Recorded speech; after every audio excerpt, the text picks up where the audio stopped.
I think they're waiting for you to say something.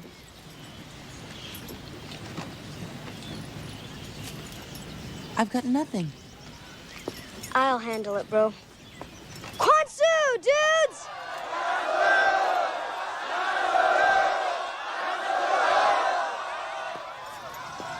They love this word. It must mean, like, free beer or something. Hey, everybody. It is most likely the third Thursday of the month, and that means it is time for another glorious episode of Nerd with Dre and Jeff. I am the Jeff part, which means you are the Dre, right? Yeah, this is awkward because our normal shtick, Jeff, is I would be like, I'm the X to your Y. So I would say I'm like the psychic younger brother to your martial artsness, but I can't quite do that. Cannot be Jeff. that character right Why now. can't I be that character this Because time, Jeff? we have the psychic younger brother here. We are joined by my very cool friend, both in real life and on a podcast, Nick Cowan, who is Adam from Surf Ninjas. So that's exciting, right? Nick, how you doing, bud? It's great to be here. Great to see you again. Yeah, that's me. It is.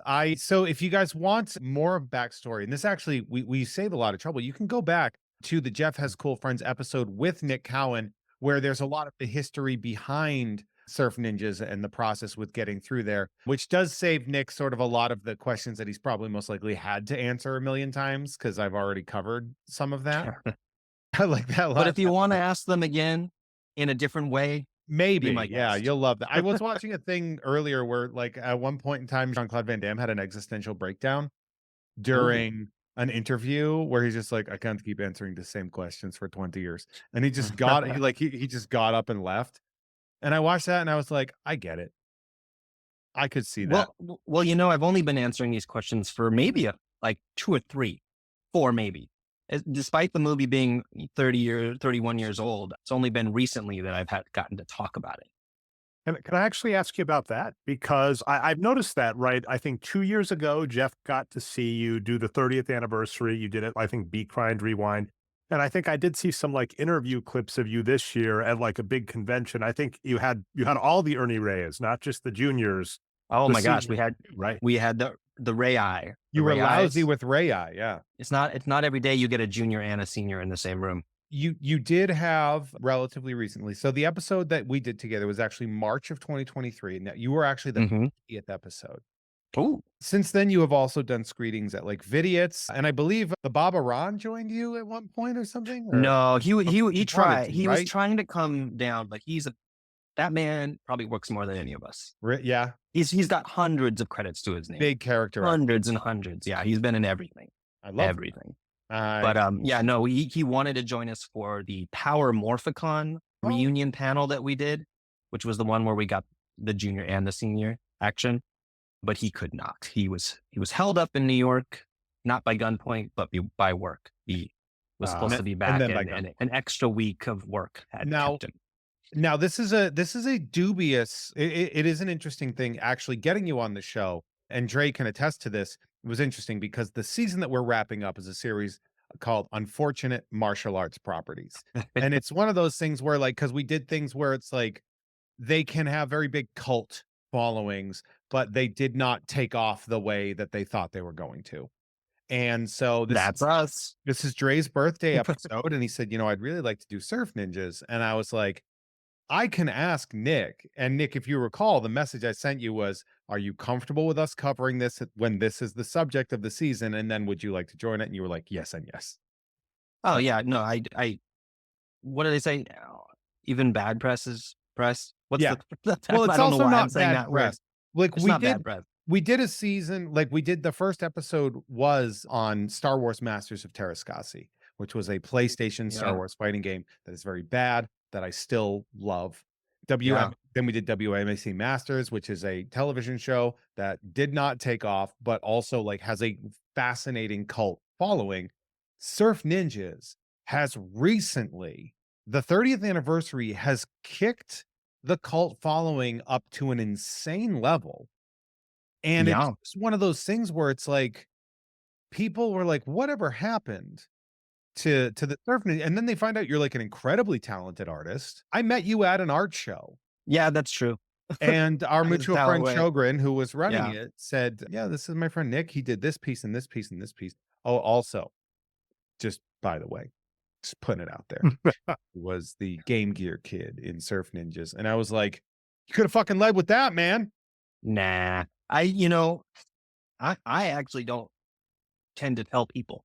I let them figure it out for themselves. Yeah. Even if I've, known them for a while, it's kind of just like, I'll let it naturally come out.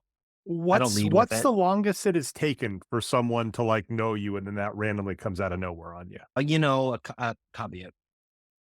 Not terribly long, a couple, maybe even like a year, but a year is significant, to know somebody and not know this. The other interesting part is that this is a movie that there's kind of a Mandela effect on it, where a lot of people are like, there's no movie called Surf Ninjas, you're doing a bit. And I'm sitting there like, do you mean Three Ninjas? They're like, do you mean Three Ninjas? It's like, no, I don't. I mean Surf Ninjas. The vehicle that was supposed to propel Ernie Reyes Jr. forward has a cast of fascinating and incredible, like, also, and we're going to talk about this too, weirdly bloody. And like, there's a body count. There's a body count in this movie for kids, which I found very interesting. They don't even really do that. Like, you look at the Ninja Turtles movies, and even in the first one, not a lot of people are getting killed. Well, that is what separates us from the Three Ninjas and things of that nature. Like, our fights are fights. We're fighting. Those are fighting. You guys blow up several caravans of soldiers are exploded. Yeah. Yeah. So by the way, to get behind the scenes, Jeff, I this is what I like doing, by the way, Nick, on Seasons of Nerd, I always go behind the curtain. Jeff's like, don't show everything. And I'm like, show it all.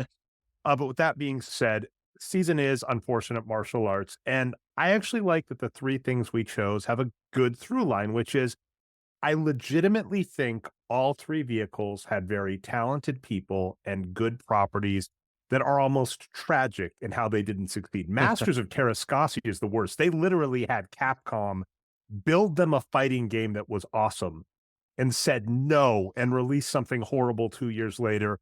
And Jeff's headcanon, which is not incorrect, is had Star Wars released like the proper version with Capcom, we'd be having Marvel versus Star Wars, Capcom versus, Yeah, we'd be Masters of Terrascasi 7 at this point in time.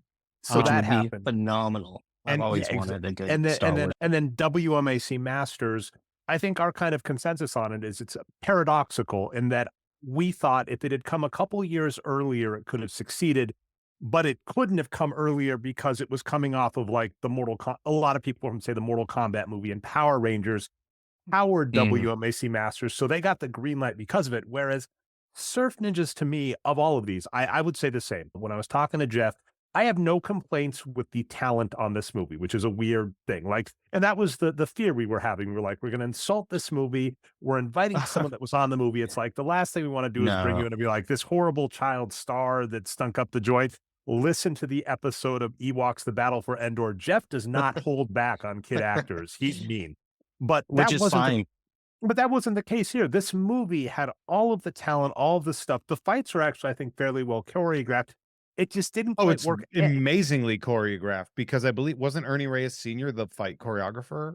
Yeah. And Junior had a lot of say in it. He was acting in this film in some kind of producer capacity, so he had a lot of input on this movie. Now, what it really comes down to, like 100% honestly here, when we talk about this movie bombing, because it bombed. Yeah. Oh, totally. And there are a couple of things. One, marketing was limited and it wasn't pushed. Next to none. Yeah. I would say next to none. Yeah. I remember seeing trailers on like Fox Kids or something like that. I remember like the one where he's shaking his foot as it's like kicking into like. Right. I remember that from the trailer, right? But also, you guys went up against Jurassic Park was still steaming ahead. It had been out for 2 months. Was that close? Okay. Jurassic Park came out June 11th. And the movie came out in August. So. Also, Free Willy came out July 16th. Yeah. Oh, yeah. So like you're looking at like, as far as like big movies that were coming out around that time, like you guys kind of got screwed just by like the existence of comedies. Robin Hood Men in Tights came out right before that. That movie did surprisingly well. Right. So like, well, and it could have also been ninja fatigue. Let's be honest, because yeah, there was a Three Ninjas and Ninja Turtles and all these things happening just before us, and I learned recently. Well, I knew. Okay, look, I knew going into it at one point we were called Surf Warriors. We were called Surf Warriors of the South China Seas, which is a mouthful. But somehow it would as have of bombed more. yeah, Mhm. so I've recently, having done a couple of these Q&As with Ernie Jr. and others, found that no, the studio New Line really pushed for the word ninja in the title because they thought it was going to help them sell the movie.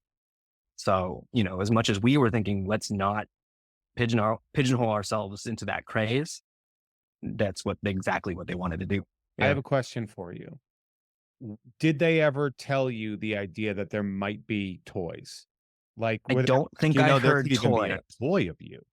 Like, I don't think I heard anything about a toy. I don't know if maybe they were developing it at some point, which would have been really cool. It seems But very as toy. far as I know, it wasn't happening. Yeah. I did hear that they were developing an animated series, which probably would have led to toys, actually. Yeah, like, because I'm thinking about that, and you look at like the designs of all the characters, and every character in here looks like an action figure. Oh, totally.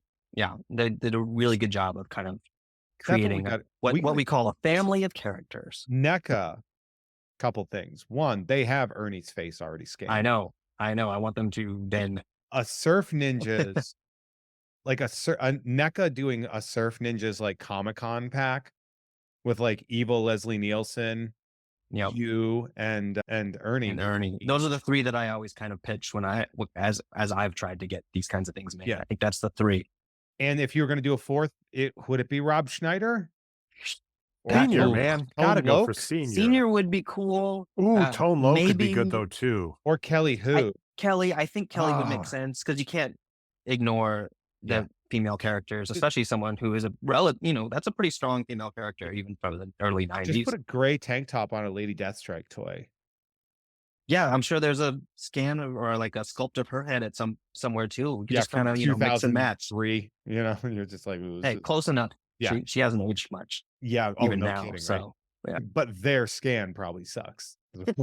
Possibly. Yeah. But yeah, because I look at this movie and I'm like, okay, this movie to me had franchise aspirations when I'm watching it, while having a finish that allowed it to be like, well, if it doesn't work out, we had one good movie and that was fun. Like you see that where they're like, it ends in a way like an Ace Ventura, right? Oh yeah, totally. Where like it's over and you're like, all right, well, there could be a sequel in theory, or an animated. But it's not open-ended enough that you have to do it. Totally. But it does have that button at the end, that like that punctuation mark of being like, it's a done movie, but like, let me know what you guys are thinking. I was gonna say, is there other stuff you want to plug before we get going that's going on right now? I mean, related to Surf Ninjas, one of the things in the last couple of years that I've started working on is a line of merch, which can be found. Well, the main account is the Instagram account, the Surf Ninjas shop.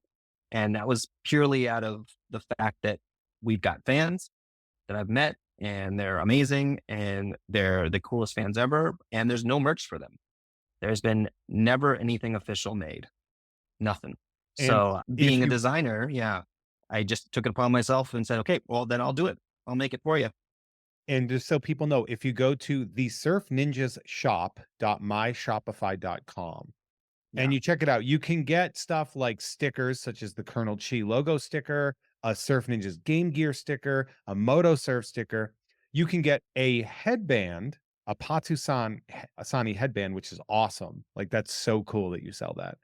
Yeah, that was the most requested item from people. Where can I get a headband? I've started seeing this at some of the conventions and stuff you've been going to. People are coming up to you and asking you to put them on them. Someone said that like made his day. That was one of the YouTube clips I was able to find.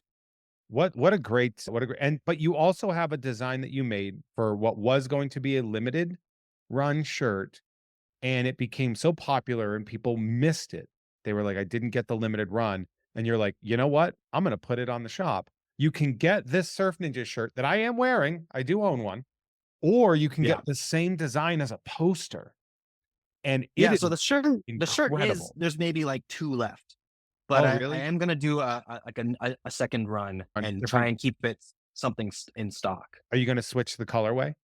I might, or I might do like a convention exclusive as I think about potentially doing more conventions. Cause this last one was the first one I ever did, this Power Morphicon. And even the fact that it was a Power Ranger specific con, we did all right. You know what I've noticed? When people go to specific cons, I see this at Star Trek, when something adjacent to that is there, people really freak out because after how much time can you see the same 30 celebrities doing it's unexpected. So we were in this little row of like Ernie and myself, which was like the Surf Ninjas thing, but then other people from Turtles. So Ernie was, hitting it from those 2 sides. And there was 2 Ewoks. So hell yeah. Ooh, which Ewoks? I honestly don't know. I'm not sure. I'll do the research, but I'm not. We did Ewoks: The Battle for Endor.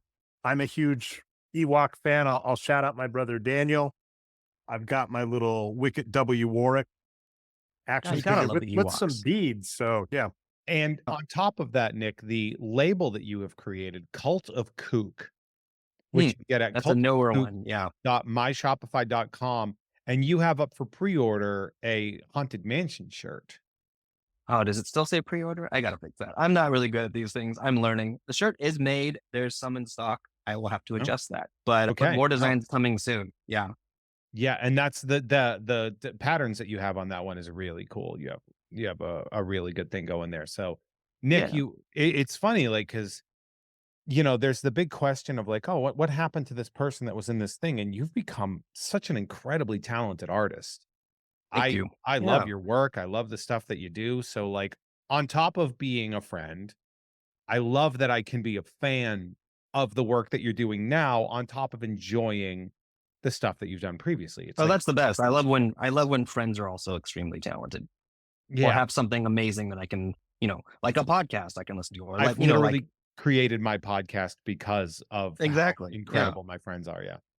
I do want to talk the movie. Didn't mean to cut you off there, Nick. I apologize to stay in the logistics a little longer, especially since you're close to Jeff. What is the turnaround time on your stickers? In what way? Like if I wanted to buy a pack of stickers for Jeff. The turnaround time, are they at your place? Quick.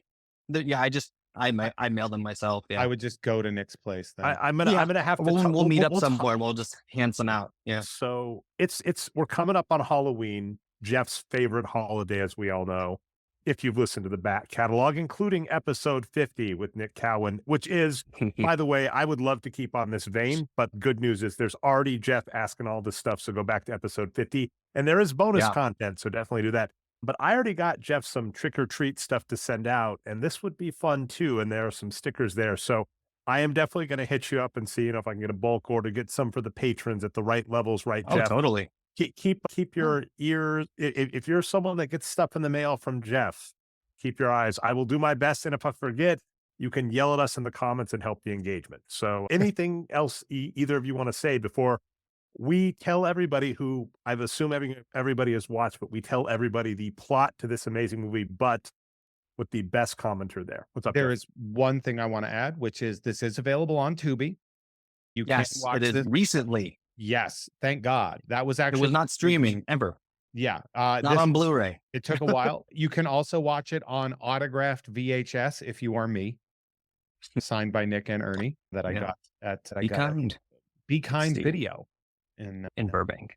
Glorious Burbank, California. I will also say my main Instagram account is Undead Guy. That's a little bit of everything. It's a little bit of art, a little bit of personal stuff, a little bit of Surf Ninjas content. It's the whole gamut. So that's the hub.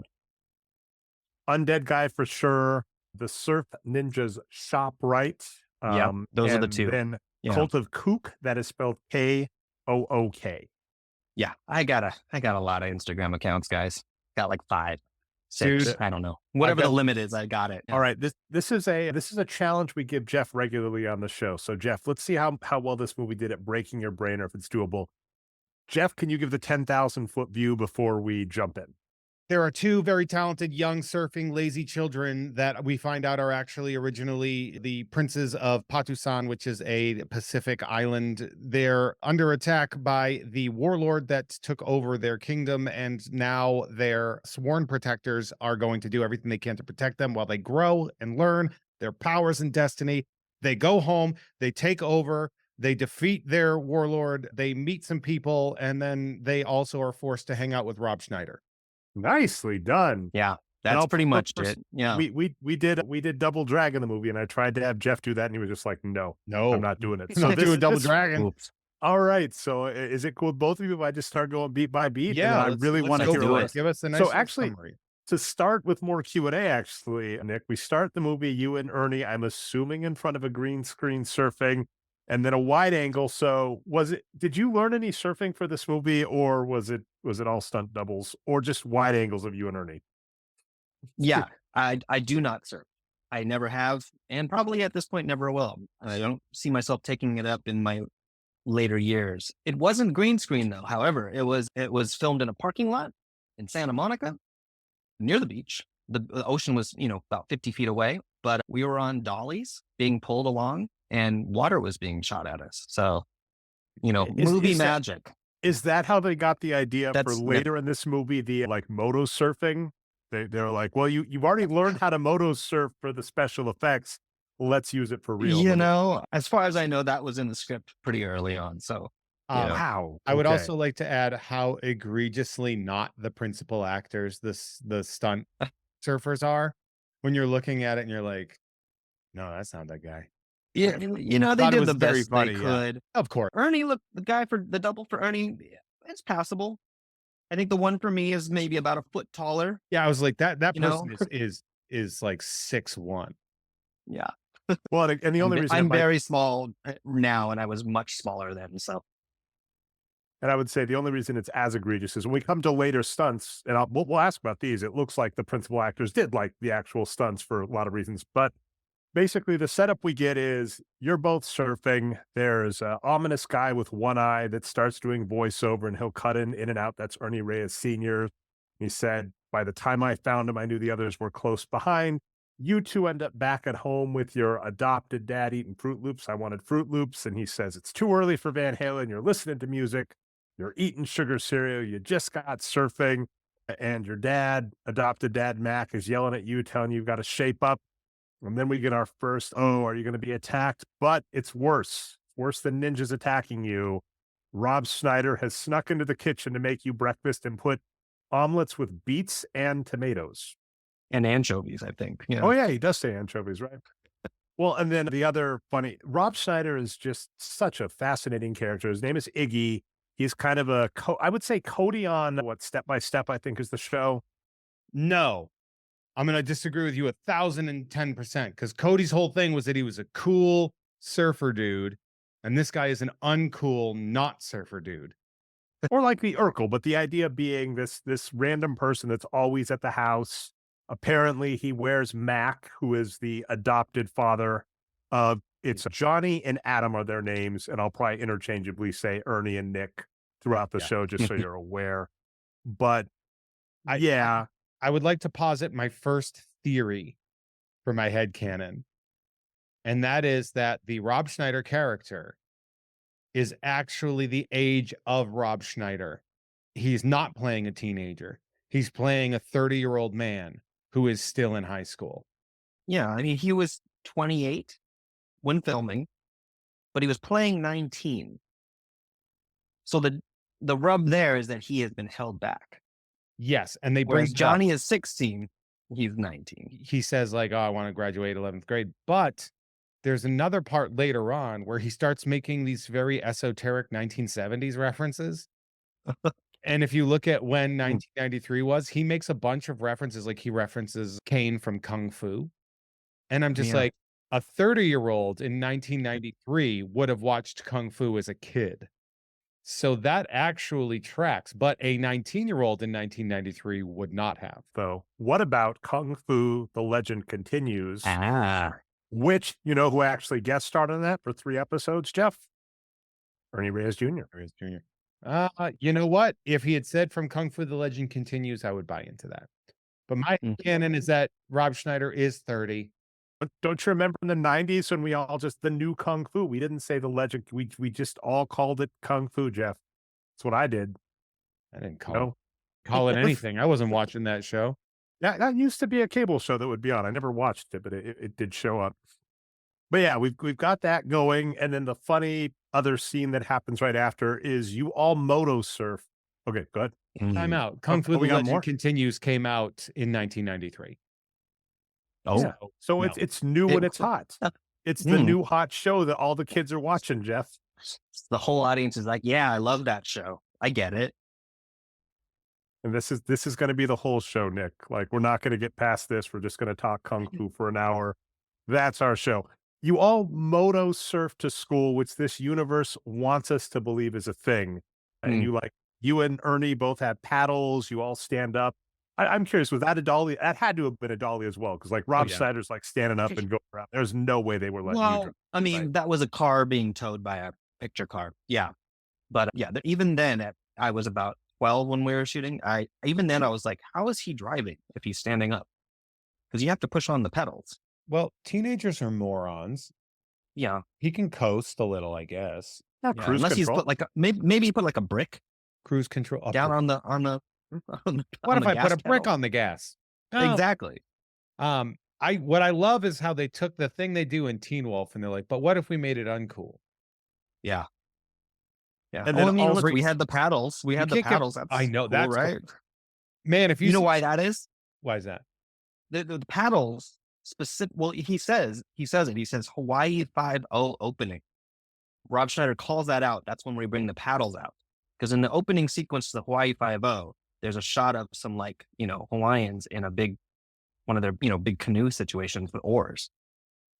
And that was supposed to be the opening theme song. I mean, the music playing underneath that motor surf was supposed to be the Hawaii 5-0 opening theme song. Dick Dale music or something, yeah. Yeah. Yeah. So a lot of things that kind of without that context kind of get lost. But such as saying that he says, what did he say? No Van Halen before I've had my coffee. Yeah. And that is a jungle song. It's clearly not Van Halen, right? Yeah. It's a song it's recorded for it's called Monkey in the Jungle. It's recorded by, I forget who, but it was for the soundtrack. But if you look at Ernie's mouth closely, what the audio you hear is, we've already had ours, meaning we've already had our coffee. But what his mouth is saying is, it's Guns N' Roses. Because again, we thought we were going to have Paradise City for the opening. So a lot of songs that didn't make it into the film, with jokes and things that now no longer make any sense. That is hilarious. And yeah, by the way, they do need to absolutely release a DVD with the director's commentary. That would be great. And it sounds like you've done all the research for it, although I know you've been pushing that. You even bring that up on the episode with Jeff on Jeff Has Cool Friends. I would love. All right, moving on. Again, this universe posits that this is a thing because we see someone else pulled over. You all get to school. And actually, I did enjoy some of this back and forth where we get to school. Ernie says, oh, I forgot to do my homework. I know, maybe I'll say I was adopted last night. Rob Schneider, being the idiot, says, you were adopted last night. We go, no, we were adopted as babies. And the top level compliment this is a good place to give is like, you and Ernie, the brother chemistry in this movie plays really well, of him being the cool older brother, you kind of following along. You both routinely have the 1-2 punch where like Ernie will insult Rob Schneider and you'll follow it up. Like it's rough because I'm not even going to address any of the Rob Schneider stuff. Recently, I want to talk an awesome movie with a star actor, and I don't want to devote too much energy to him outside of that. Jeff and I have even discussed him on Home Alone. He was good during this time, and I think you've said the same. I think right? so. Like, he was a professional, right? Not an untalented performer at this time, especially for what he is being asked to do in these films. I fully agree with that. I think that this is one of his better roles. I think this is Rob Schneider before Rob Schneider. You know what I mean? He's not the animal yet. He's not all these other things. He's not a star. He's the cool kind of goofy sidekick, which he does better at, I think, in this era. In the two Stallone movies, he has that pressure. Yeah, exactly. Yeah, I feel the same way about like James Woods, where I'm like, I can recognize somebody can have a talent, while I still don't particularly love their Yeah. personality now. So we're going to get our kind of call to action, kind of like there are like several false starts in this movie. Here's the first one. So there's limos at the school. Johnny realizes, oh no, he was supposed to do a big speech. I actually like the storyline for this, which we'll get to in a second. This is ridiculous, but a garbage truck pulls up to get past security at a high school. I mean, admittedly, there's a diplomat there, but it still doesn't seem like you guys are walking around with like surfboards and paddles and no one's stopping you. A garbage truck to sneak into the school comes in, and then ninjas in camouflage come out of the back of the garbage truck. That is the start. That is the tone for this movie. I mean, Totally. the amount of attempts that ninjas have to murder these children in public is wild to me. Because In blue camouflage. Yes, we say ninjas. I would add assassins in this case. Yeah. I always feel like ninjas have this sense of stealth, and there's not a ton of stealth behavior here when they're like outside of the window of a classroom, the one place kids look the most. Or I will love, and when we get to that, the assassination attempt within the water might be my favorite, because this guy has the money shot like for like 5 or 6 times, and instead he gets murdered by a surfboard, and it's so funny. The one time that the blue camo actually works. Right? Johnny has been told, well, you're a minority, they're a minority, ergo, you have to do a speech for the minority. And I actually appreciated that. That explains the headcanon, why you would have this slacker student introduce this person, and even says it, and he knew the role. Like, this was clearly scripted perfectly, where he's like, we got one of our ethnic students to give an introduction. We have an Asian American student. Yeah. Yep. And that 100% tracks, 100% works. The director knew the role because he plays it perfectly. And yeah, I mean, we don't have to go down this rabbit hole too much, but like the writer director are also very talented as well, which is, for all of this in this movie, to just kind of put that out there. The writer goes on to write Hurricane with Denzel Washington.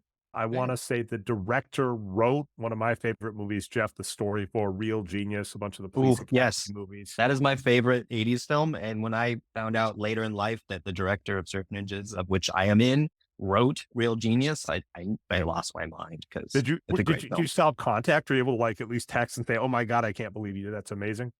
I do now, because he was also at the Power Morphicon panel. We somehow got him to come down. We got him to come down from Santa Barbara for that, and he had never done anything like this. He had never done any of this. Never. And that seen is a Neil convention or Israel, nothing. right? Is the director, and then like the credits kind of say Neil and Dan like kind of co-wrote this. And my 2 cents is, as a result, my conclusion, you can correct me if I'm wrong, is that this feels forced. This has very Teenage Mutant Ninja Turtles 2 energy, where it's like I think they felt they're like, we have a hot property, let's get it out. We don't have time to get a locked down script and everything. Let's get it out. Strike while the iron's hot. Strike before Ninja Fever ends. And you're like, with the talent you had, you could have given it one more pass, and it could have been so much better. It's still pretty good, but it's a great kids movie. I'll say one thing I want to say that I actually really like is that this upends the stereotype of Asian Americans in what I think is a positive way, because throughout history, throughout post World War II history, because Asian Americans have been depicted in very specific ways, but the Asian Americans oftentimes sort of tokenized as being like the nerd, the overachiever, the kid with the dragon parents that pushes them forward, or the tiger parents, excuse me, and moves them forward and expects them to become doctors and everything like that. I love that the 2 Asian American characters that they put in here are slackers. Like they're like that Gen X, like, I don't care, I just want to surf and fuck around and goof off, that like is such a flip of the coin, other end version of the stereotype that you'd get. And it's like, yeah, of course they'd be able to do that. Like, why wouldn't you? Back in the day, like, this is an early example of that. I mean, we don't think about that all the time, but like, now it's super common to have that. But back then, that was unheard of, to have your Asian characters be slackers. Yeah, we weren't playing to stereotype at all. And also on top of that, I've been saying this a lot lately. We're one of the early studio films to have an almost entirely Asian cast, definitely a majority and minority cast. Yeah. At a time when that wasn't really a thing still. You got a half robot in there. We got a half robot. That's huge. This did blow my mind that Rob Schneider, right? You're like, oh, except for Rob Schneider. I think you've mentioned, and correct me if I'm wrong, I'll be able to edit it out. He's half Filipino, right? Is what I've heard. Part Asian. Yeah. He sure is. Yeah. So even he, of the 3 white characters, even one of them is at least played by someone who's part Asian. Yeah, it's pretty wild. And depending on the Adam Sandler movie he's in, he's very Asian. That's true. Oh, good God. Speaking of stereotypical Asian, oh boy. Now, the next 2 scenes are gonna, and sorry to get us moving along. The next 2 scenes have some of the show how wild the school is. So Johnny's idea. So the Baba Ram is the person's title. It's the Dalai Lama, right? Like, but the reason this plays is that he's like, here's what I'll do. I'll get the choir to sing Barbara Ann, super topical. Rob Schneider probably suggested it to him. And it's a surfing band that did it, though. Remember, it's true. It is true. I'll give you that. The school is into it. That's the thing. I thought it played well. That he's like, what am I going to do? Okay, what sounds like Baba Ram? Oh, Barbara Ann. We're all going to know it because we're surfers. Ask the choir to sing it, and he does it. But the audience is into it. And then, of course, everybody's upset. The teachers are upset. What's he going to do? Although I don't think there's really much of a fallout from this. Like, we don't see him get in trouble with his dad. Yeah. There's not time. Ninjas attack. The principal was going to blow up his home. It's just unfortunately someone beat him to it. Now, other funny scene when we're talking slackers, I've got to imagine, let me ask you this, Nick, have you gotten do you know where Spain is a bunch from this? Because great scene. That is something I've been asked. Yeah. Great scene, though, that also shows how absurd this school is because the teacher is asking you to show where Spain is on a map.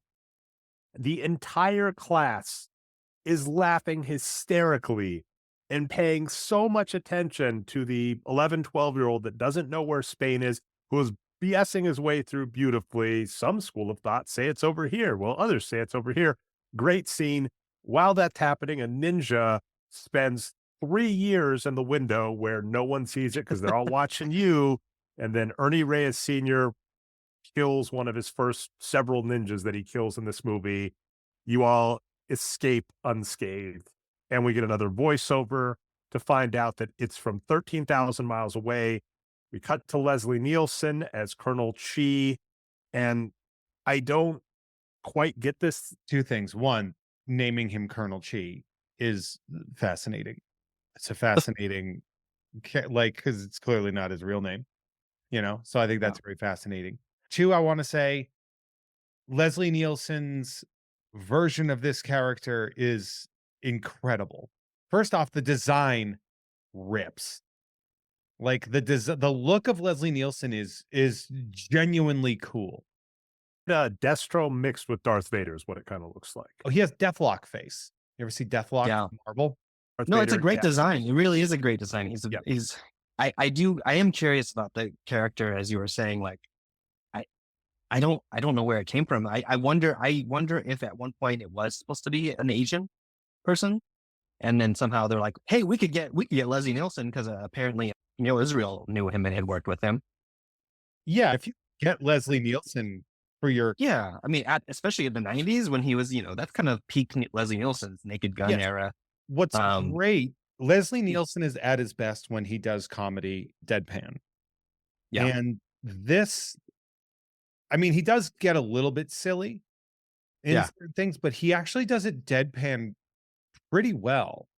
Like they wrote him to do, I don't know if you've ever seen some of the other ones where he's goofy when he's doing Spy Hard or something, and you're just like, well, it's just Dracula Dead and Loving It. I swear, the first movie I ever walked out and I loved him.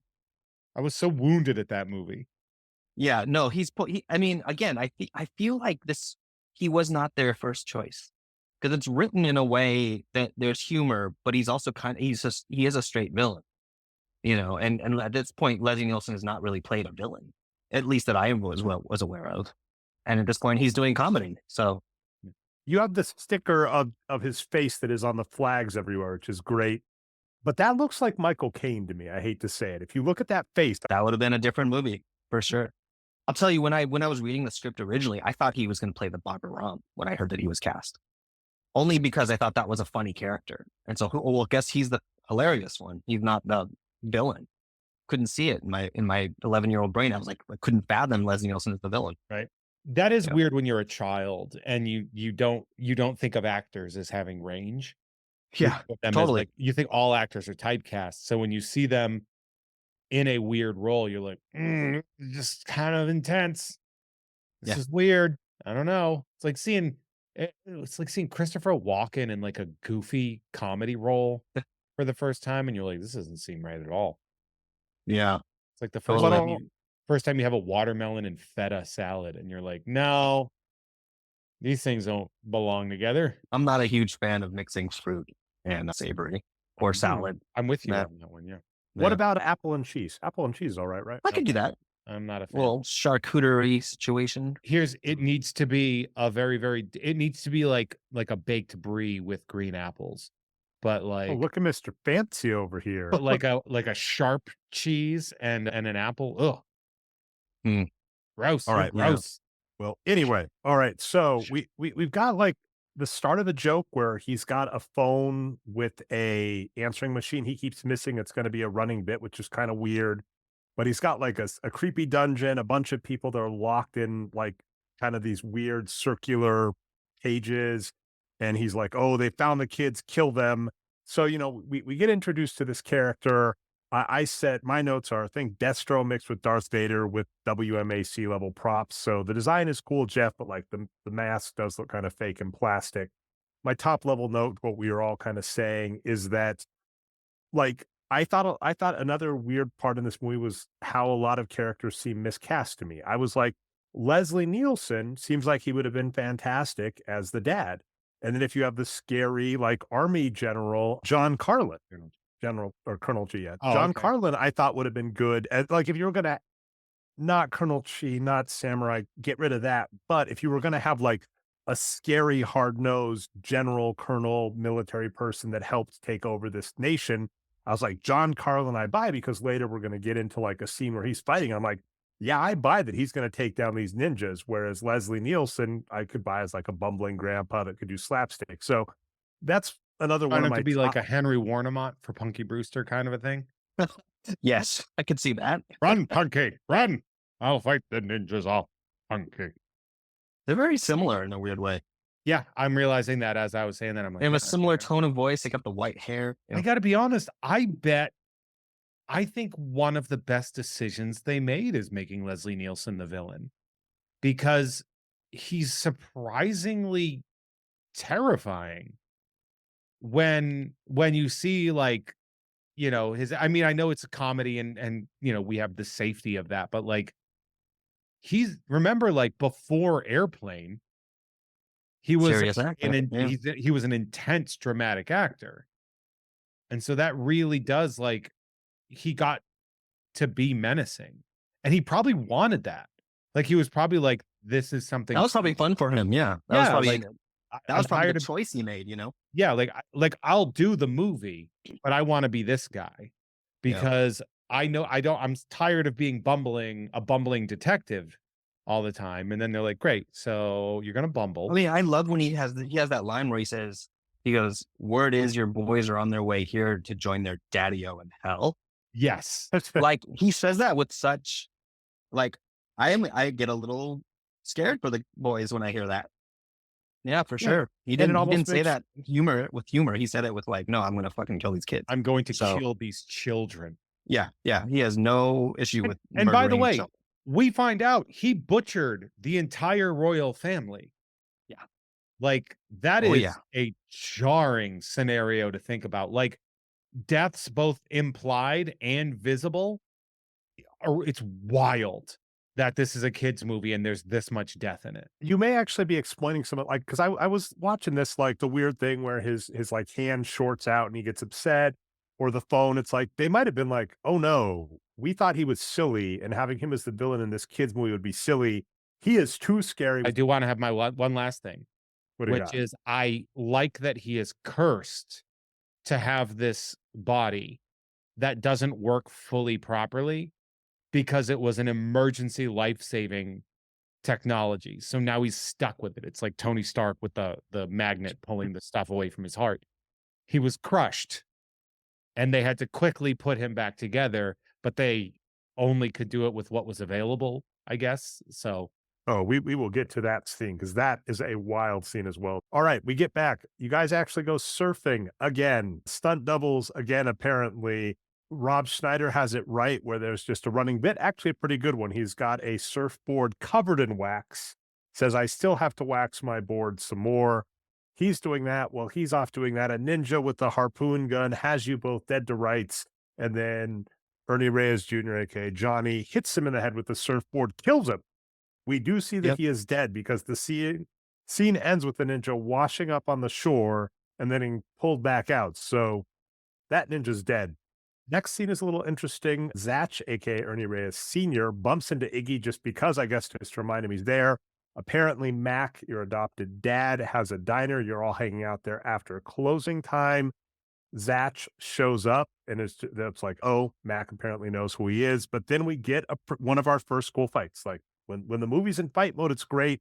Bunch of ninjas attack, as mentioned. It's done perfectly. We see Johnny is almost Jackie Chanish, right? Which Ernie is just, I mean, obviously we know this, a phenomenal martial artist. So his first scene, because the storyline to spoil a little ahead, is he's going to learn that he's just like magically blessed. He's one of the most talented martial artists in the world, but it's just in the blood. It's not via hard work and training like Ernie Reyes did. It's, just cuz. And then, of course, Zach, his dad, Ernie Reyes Sr., phenomenal fighter. Mac is just like a tank. This is like picking up ninjas and throwing them. Rob Schneider is, I will add that Mac allows himself to get hit 13 times and somebody goes, you're getting slow. And it's like, Mac was himself. Mac had no defense. His hitbox was really visible. And this guy's like, and Mac is just like, I'm going to stay in this position. I was like, I wish they had choreographed that in such a way that Mac put up a fight before taking those shots and being told that he was getting old with age. But then Mac fries that man. Yeah, he does. I thought that was the point, is I thought Mac's just like literally like a tank. Mac just like takes all the damage, literally picks up the ninja, throws him on a fryer, hits him, he's holding his own. As a I kind of get that vibe for him too. Yeah. Here's what I will say though. As a palooka, which is how I was described when I was a fighter, you don't want to get hit, even though you can take it. Like you still want to avoid that damage. Well, and he says, and you're getting old, Mac. I mean, yeah, he's older now, a little slower. Maybe he hasn't had to fight in a while, Yeah, he runs a diner. They clearly eat a bunch. He's not working out. That's fine. Then this gets into the hilarity. Zach takes the kids and Rob Schneider away. I should call him Iggy, but it's hard not to call him Rob Schneider. Takes him like 10 feet away. He's like, get him to safety. And he's like, I know. I'll go to the pier right next to the restaurant and throw them down. The ninjas will never find him. There are, to Jeff's point, in the intro, there are so many ninjas that should easily be able to kill these kids and somehow either send one at a time to let Ernie Reyes Sr. kill them, or send a bunch in and somehow the kids manage to get away. So that's where we learned you're royalty and you're a seer. Although, as Jeff and I will reveal, you're a god in this movie. You're not a seer. Oh. Says Spoiler that. alert, that's my second headcanon, so you spoiled it already, so I'll say it out loud. But this is the start of it, because he says you're a seer, you're a great warrior. Then they're like, what are you talking about? He Batmans them, he disappears. They go back to the restaurant. Mac is gone. Zach is like, they've taken him. You've got to live into your destiny. And then this movie, that's one part about this movie that's great. It just keeps turning up the volume on crazy stuff. Tone Loc shows up as the cop. The most 1993 sentence you could possibly say. And also they added Tone Loc into this movie for that kids love. And that, by the way, was he was popular then too. I mean, he was having his moment. He's in Ace Ventura. He's a voice on Baby's Kids and Blank Check. Blank Check. Yeah, this was a he also wrote moment. He did what? Wild Thing and Funky Cold Medina. Super Funky popular. Cold Medina does not age well. I was listening to those today because of this movie, and I love Funky Cold, like the thing, and I'm like, oh, maybe I could do this because he just talks through it. And I'm like, oh, you listen to the lyrics of Funky Cold Medina. Listen to the lyrics of Wild Thing. Yeah. Well, Wild Thing's a little better. I would. Is it because he meets a hooker and then he also bangs a girl and mom is like, I also want to be banged. So like, go check those out if you haven't. But anyway, and that was another one of my thesis statements. Like, you've got Ernie Reyes Sr. doing voiceover in this movie, and you have Tone Loc. Like, Tone Loc could have just been like, let me tell you this crazy case I was on. I actually agree with you on that one a lot. That I think Tone Loc would have been perfect because also like you don't see him for a lot of the movie. So to have him sort of describe what was going on, I think would have been really good. But also, I like that Ernie Reyes Sr. got all those lines. Good for him. Yeah. I don't really know that he's ever acted before or after. I was curious about that. It was one of the things I wanted to ask the panel that we did because the Ernies talked a lot about having worked together in choreography capacity and fight capacity. But as far as I know, that was the first time that there was acting from Senior. Maybe there was maybe some other small things, but that like a pretty major role. And I wanted to know when that decision was made, because was that from the get-go? Oh, we're also going to have my dad be a main character, because it makes sense to have him for choreography. But like, I don't know, was there aspiration for him to act? Like, I'm curious how that happened. I mean, I'm sure he's acted before, like, maybe a little like bit. Most, not a ton. I would say not a ton, but like most a beefy role here. Most stuntmen have had like roles in smaller films. Sure. Like, you can do stunts, but we need you to say a couple lines here too. Yeah, that kind of thing. Daniel Barnard. I did a panel with Daniel Barnard, and he said like, yeah, like, I was hired to be an agent in the Matrix, but also I had lines like they, or like, right. No, it's very interesting. It was something I need to ask them at some point, just for my own knowledge to know for sure what was how that came about. That would be cool. And then other nerd episode to reference, Jeff, obviously helped with stunts, Ernie Reyes Sr. on Street Fighter, but he was also, I guess, I'm assuming the body mold or something for Street Fighter, the movie, the video game. He is Akuma. So, yes, I did know that. Street Fighter, the movie that reuses our camouflage costumes, our blue camo. Sure do. Wait, really? And honestly, I think almost officially, I've heard that was literally hours. And the set that what's his name, that Colonel Chi or whatever his name has, is eerily reminiscent of a Street Fighter set in Bison's base. In the movie? Yeah. Well, you're right. Well, I'll tell you, the Colonel Chi set, the cave, that's a cave. That's an actual cave. Oh, it's a literal cave. It's a real cave in Thailand. Yeah. Because they filmed in Thailand. They filmed in Thailand and Australia. Oh, for Street Fighter? Yeah.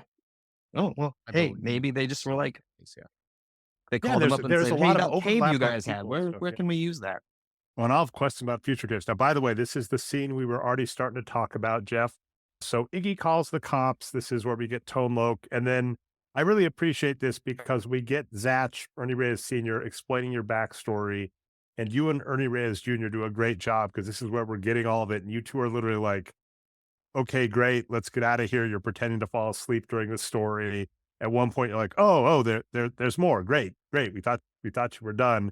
But basically, on your character's birthday, when Adam is born, we're like, oh, it's a great prophecy. Your older brother is going to become a great warrior, and his 16th birthday is going to free us all. You have to be like, wait, free us from what? That's an important thing that you should clear up because that's an interesting prophecy. From what I know, from what I recall, we are not filled into where this prophecy comes, but this movie does have a lot of prophesizing in it. You're going to be a great seer. Johnny's going to be a great warrior, and there's going to be bloodshed. And then that breaks out. Colonel Nielsen, dressed as a samurai, attacks with elephants and ninjas. They take over Patusan, which is the peaceful. It's described as a place that has been peaceful for 4,000 years with amazing warrior kings. You just got to be ready. A good defense is the best offense, Dre. That's true.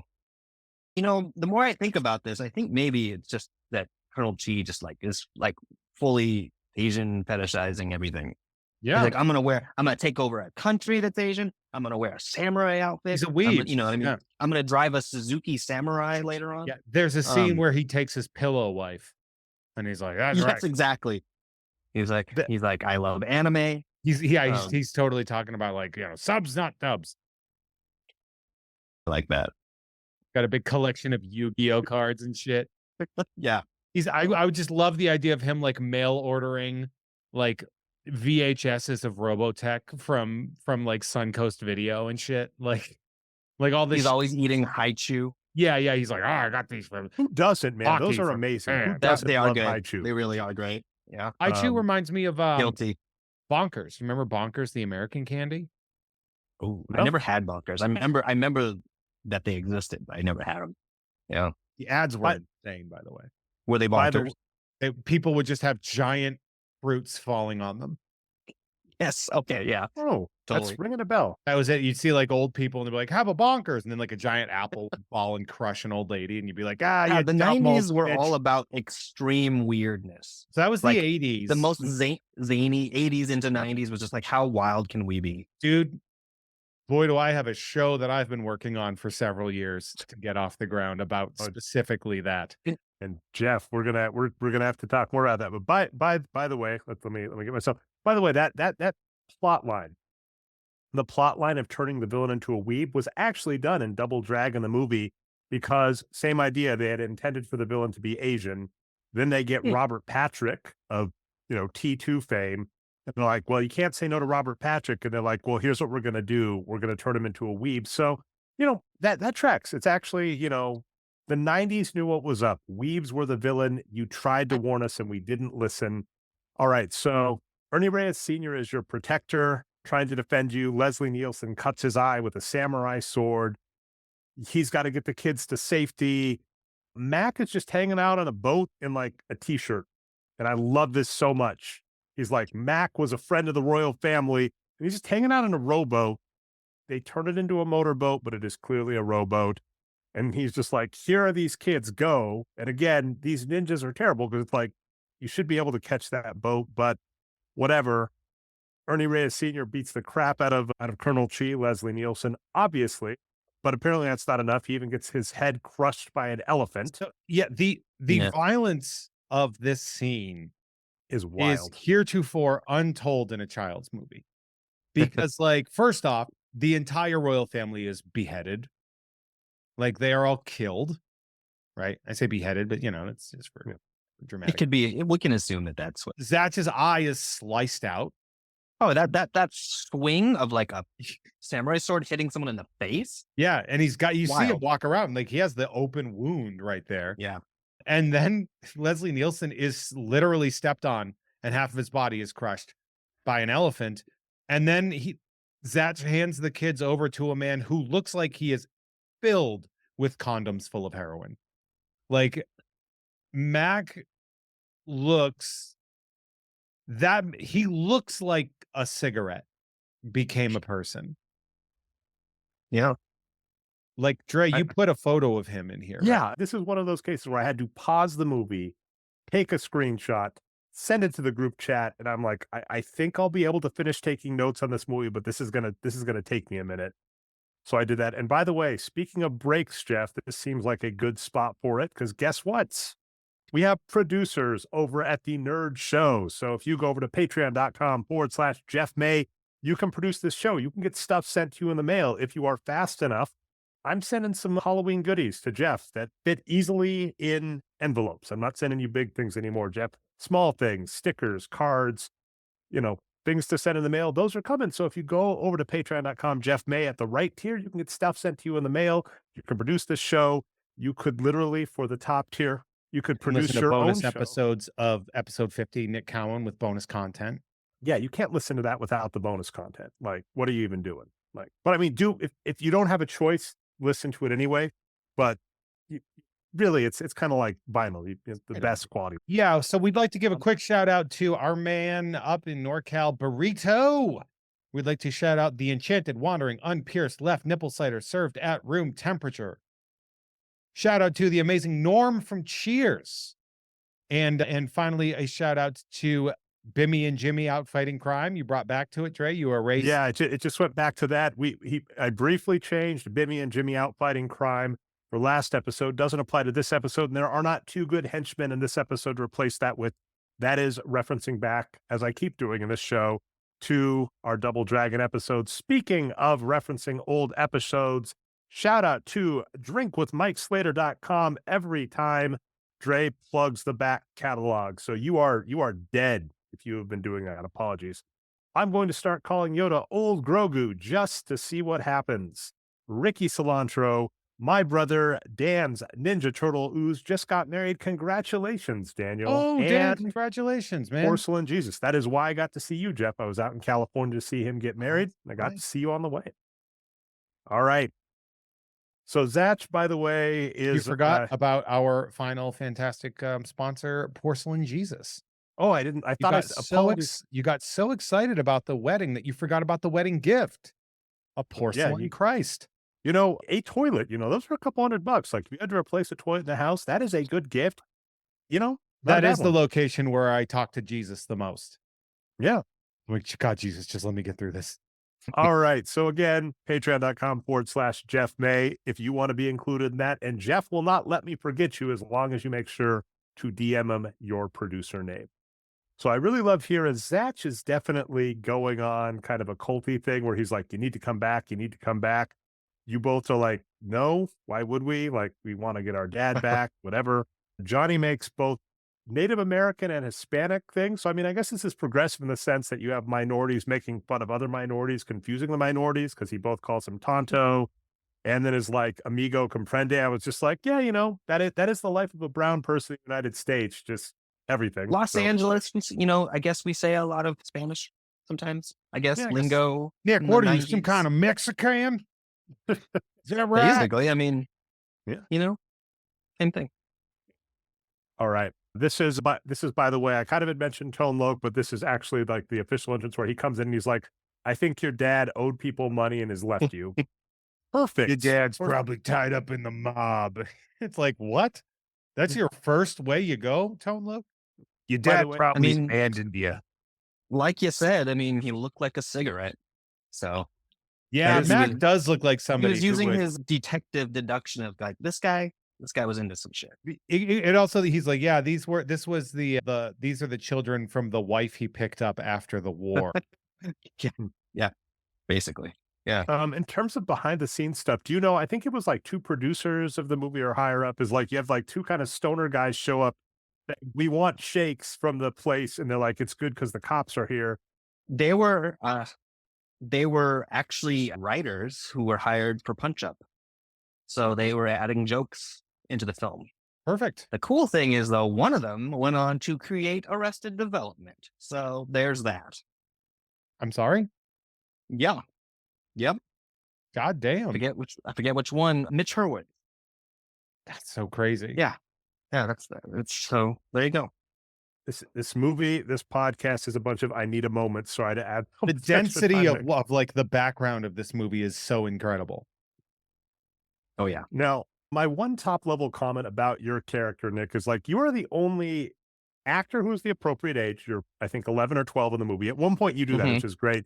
Ernie Reyes Sr. is like, look how easy I could kill you. And I think your line is something like, I'm 11, give yourself a pat on the back. And I'm like, yes, exactly. But you actually pause the movie at this point to say, like your character movie is like, I am feeling freaked out. Our dad is gone.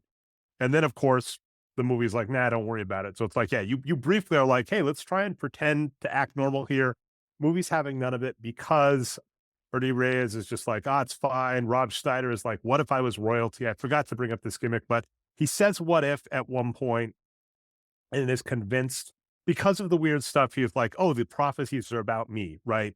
I'm able to tell the future. When I say what if, whatever I say comes true, because he keeps predicting very predictable things and convinces himself that it happens. But we do get the introduction of God Adam, because this is when you play the Game Gear and you're like, I thought I was playing Shinobi. And then suddenly you see your house in pixelated form with ninjas sneaking into the house.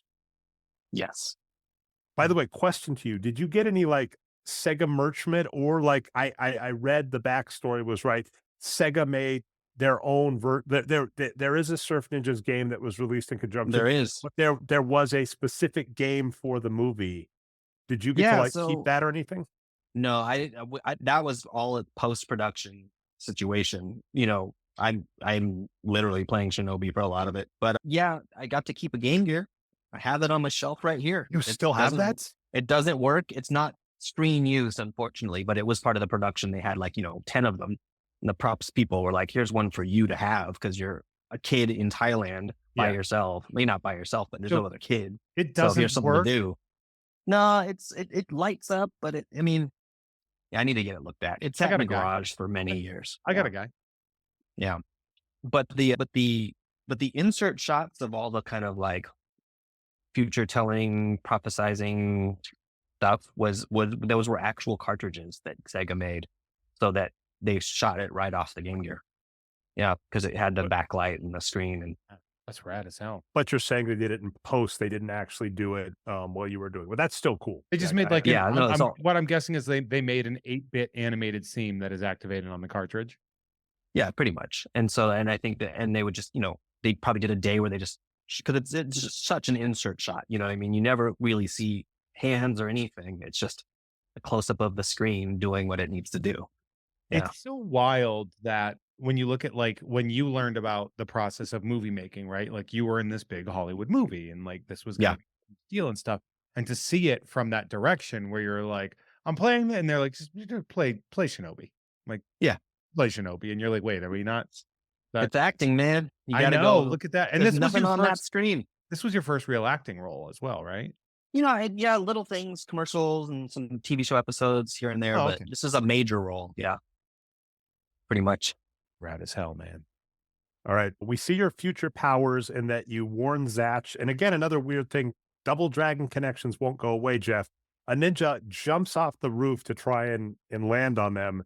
You say, watch out because of the Game Gear, not the fact that he yells very loudly. Fully yelling. Zatch stands back. He lands on the ground and then Zatch steps on him because, ha, ha, ha, ha, ha. And then that's really like putting a hat on a hat at that point in time, man. And also, I would like to say that these ninjas, these assassins, their self-preservation techniques are very piss poor. They're not good ninjas. No, but it is also very funny to point out that like we get a scene that is in almost every like 8th action film has to have, which is I need to find a way to make this house explode with people in it. We need to turn the gas on, set up a flame, boom. Speaking of the back catalog, same idea shows up in Iron Man 3. Iggy, being kind of oblivious, says, he left the gas on. What if the house explodes? Boom, the house explodes, leading to Rob Schneider, Iggy, to say, I really do have this power to control the future. I said, what if I was a prince? They're like, we weren't talking about you. It's a whole thing. And again, to this weird point, I feel the character is kind of weird and out of place, but Rob Schneider does the assignment. And the dynamic between you three outside of Ernie Reyes Jr. wearing overalls, I could not get over that. That was the only thing. I guess it was the 90s. That was short overalls too, not even just overalls, short overalls, jammed like shorts, over jammed. I would, overmost we call those. I would also like to add too, and this is something that Nick, I remember you saying in a Q&A, the Q&A that we went to at Be Kind, which was that Rob was like really helpful with you and like really took to you almost as like kind of like a, not necessarily like a mentor, but he was like very, very kind to you. Oh yeah, totally. I know a lot of our perception of Rob Schneider in the more recent years is very specific. One, from his acting roles, and two, now for his politics. But at the time, yeah, he was a cool guy to be around on the set, especially for an 11 and a half, 12-year-old kid. I think I've said this before, like you said, but I think he saw an audience.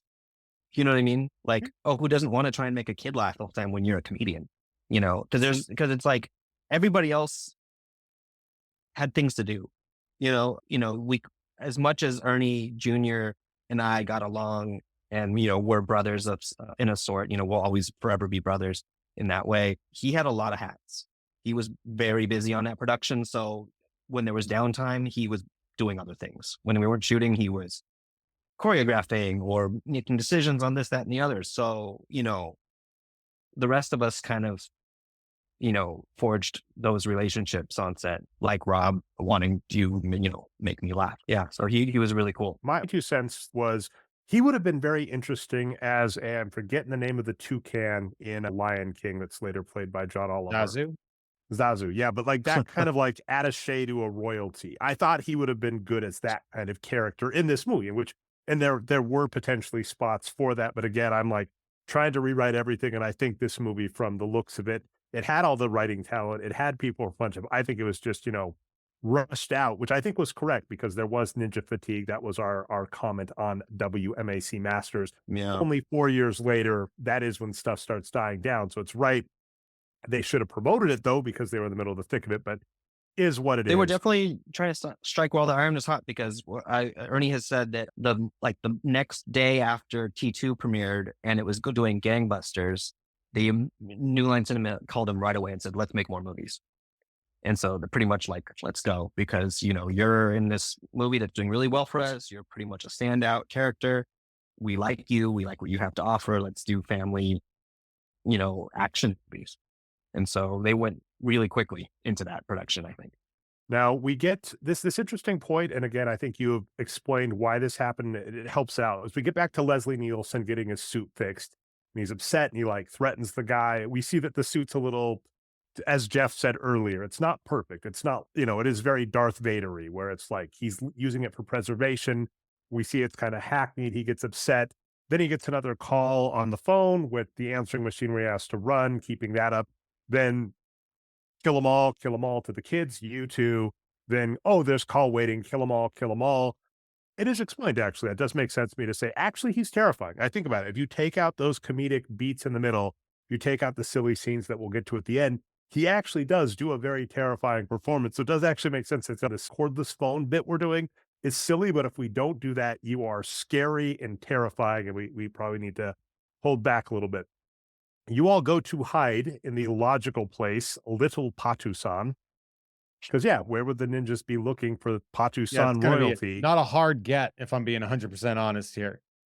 We find out that Gumby, you make Gumby jokes, again, super topical, has a daughter who has been promised to Johnny, so future bride. You three have actually, again, you, Ernie, Rob Schneider have a good bit of back and forth, because he says if she's got a veil, better veil. You say if she hides her face, pick up the pace. And Rob Schneider says if she's afraid to show it, she's probably not attractive. The funny, can't think of a rhyme fast enough. Her face is revealed. Who? Right? It's Kelly Who. It's Kelly Who, which, what a get. She's as fine as 5 Fridays, man. When you reveal Kelly Who's face, what are you going to do? What are you going to focus on?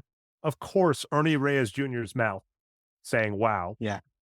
His eyes widen. There's a funny joke, not even a joke, an anecdote, is that because we were in Thailand, there was not a lot to do certain times, because sometimes we were in remote areas where we had the hotel and we were all there.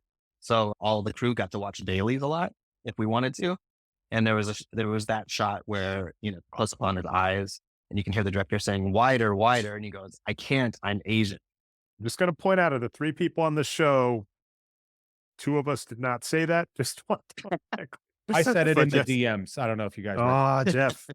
All right, fair enough. So we get that, and then just smooth cut to the next day. Your Game Gear is a ninja alert. It's like, the ninjas are coming to kidnap Kelly Who.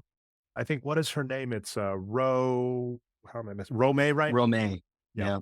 Coming to kidnap Rome. You detect it. Love the sequel where she and her friend go to their high school reunion, by the way. Yeah. All right. Anyway, so this is an audio format, but Jeff is raising. I'm raising the roof. We got to do a Romy and Michelle episode someday. We can, Jeff. We can put good stuff. Okay. Anyway, so the ninjas are coming to attack. We get, again, as I kind of mentioned, this is where we get the classical music. Ernie Reyes Jr. possesses Johnny, is able to fight back. Adam's power comes into full control because it starts interesting. You decide on the Game Gear to pick up an octopus to attack a ninja with, and then do it for real, and then the game gives you points. And then Zatch shows back up, defeats the ninjas, and while he's defeating the ninjas, you're watching on your Game Gear, and then you decide that he needs to use chopsticks, and he does, very Jackie Chan-ish, grabs the nose of the ninja and then throws him out the window, which we see on the Game Gear. And again, this is where we have changed from the Game Gear being a future-telling device. Maybe for you, you could argue that you used it to see what you should do with the octopus to you are actually able to control the actions of other people around you. Yeah, this is true. This is why I have decided that Adam's character, the character of Adam, is actually a god. Oh, it gets worse too, by the way. I'm gonna agree. The Game Gear is not predicting; he is making choices that will then become reality. So we could say that it, and controlling people. Yeah, I'm full controlling people. At it's points. like there is hex. It's sort of a little bit like a Scarlet Witch character, where it's like you are creating a probability field and having these things sort of exist within them, and sort of having all that. You didn't realize that Ernie Reyes Sr.'s character, that Zatch, was going to use chopsticks. You made him use chopsticks. Yeah, it was my decision. Which is a dick move, by the way. Because the other options were like nunchucks and sword. Yeah, but like if you look on the screen, the chopsticks have a higher point value. You put his life in jeopardy for a couple more points on a fake game. Yeah, which brings the question. I was thinking about this at one point a couple of years ago. What are the points for? Why are there points? Like, what am I? If you get enough cool things happening, does that mean that you can be resurrected once? Oh yeah, like extra life. I love it. All right, now by the way, we exit that scene. Johnny is super excited that he's got the powers, kills someone randomly because he's like showing his punch off and randomly punches someone. Zatch is like, "See, you'll be a great seer," and then little Adam, you're such a jerk because you're like, "I see you leading thousands into battle one day," and Zatch is like, "Really?" And again, Ernie Reyes Sr. acts this really well, and you're like in a dress, he gets disappointed, and you say, "Psych." It's a 90s movie. Mean Adam. Tomoke has found you, and for whatever reason, you all run. Like, you're like, "Run, it's the cops," which doesn't make a lot of sense. There's a funny scene where you all show up in disguise, like with various hats to get into a van. And Ernie Reyes Sr. actually just like mutters, he's like, "Disguises." And I love it. That is such a like. Yeah. Well, that was an on the set decision because we were filming in Chinatown and they had these kind of like really, stereotypical looking Asian hats that you could buy, like these little like hats with like little braids on them. It's pretty bad actually, but someone had the bright idea to like, we should put them on and say that we're disguises. And that may have been a Rob Schneider thing. I could see that. That played though. That joke played really well. It works though. I think it works. Yeah. Because like The Incredibles would be an example that I really like, which is Brad Bird has said, the fantastic with the mundane. So, essentially if you're running from ninjas, high elevation, but then you bring it to a road trip, the classic thing. Any dad on a road trip, "Come on, kids, we got to go. And they're like, "Oh, can we get these hats?" Perfect. So that played, I thought that was hilarious. You don't drive fast enough. You get on a boat. So much of this movie for how rushy this is. Yeah, you yada, because that boat trip must have taken, okay, no, we got lots to discuss on the boat. We're not done. You get to a boat. What I was going to say is one of the things in the prophecy that you two are falling asleep during, he mentions is the prophecy says on Johnny's 16th birthday, he's going to free him. And he's like, "I turned 16 in 2 weeks." So it's like, y'all better hurry. And you're going to take a freighter to get to a Pacific island 13,000 miles away. Tomo catches you, gets onto the boat. And then Ernie Reyes Sr., Vulcan neck pinches him, go to sleep. And then, of course, in a movie with such great talent, we see a montage of riding on a boat with someone moving a Monopoly piece boat on a real map to show what's going on. Hell yeah. That's a classic adventure serial move, right there. I wish they had taken a couple more minutes on that because it's like a blob of paint. Like, it does not look like a part of that map. Pachi-san is clearly added to that map by someone like 5 minutes before they shot. Oh, you're going designer. That's good. Yeah. It looks pretty bad. And then, and also logistically, the boat starts on the East Coast. They started on the East Coast. It goes through like the Panama Canal up to Los Angeles and then over to Patusan. Yeah, I don't know why that was the choice. Yeah, well, I don't know what that seems like a pretty intense. Yeah, they just needed more shots of the boat, and they're like, well, start it farther away.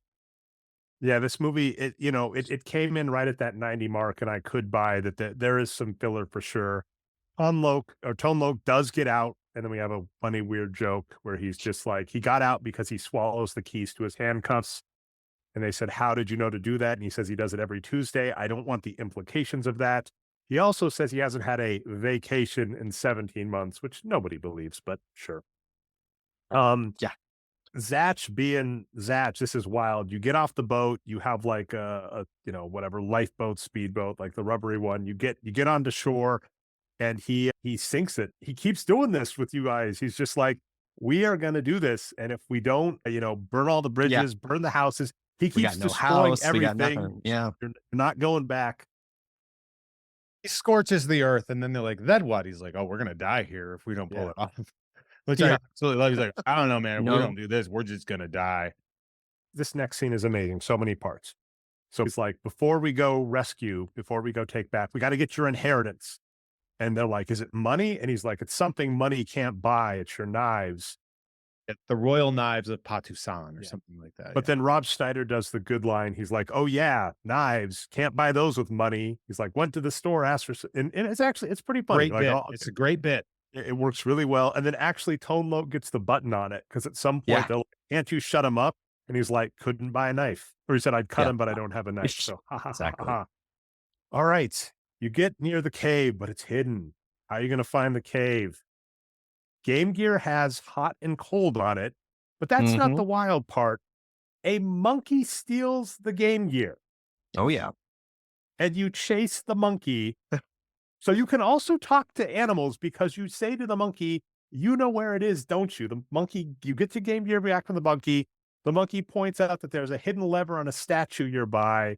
You do that. You knock Ernie Reyes Jr. into the cave. Ha ha ha ha ha. I would Adam have is loved magic. a scene later where somebody's eating a monkey, or like a cooked monkey on a stick after that. Delicious. All right.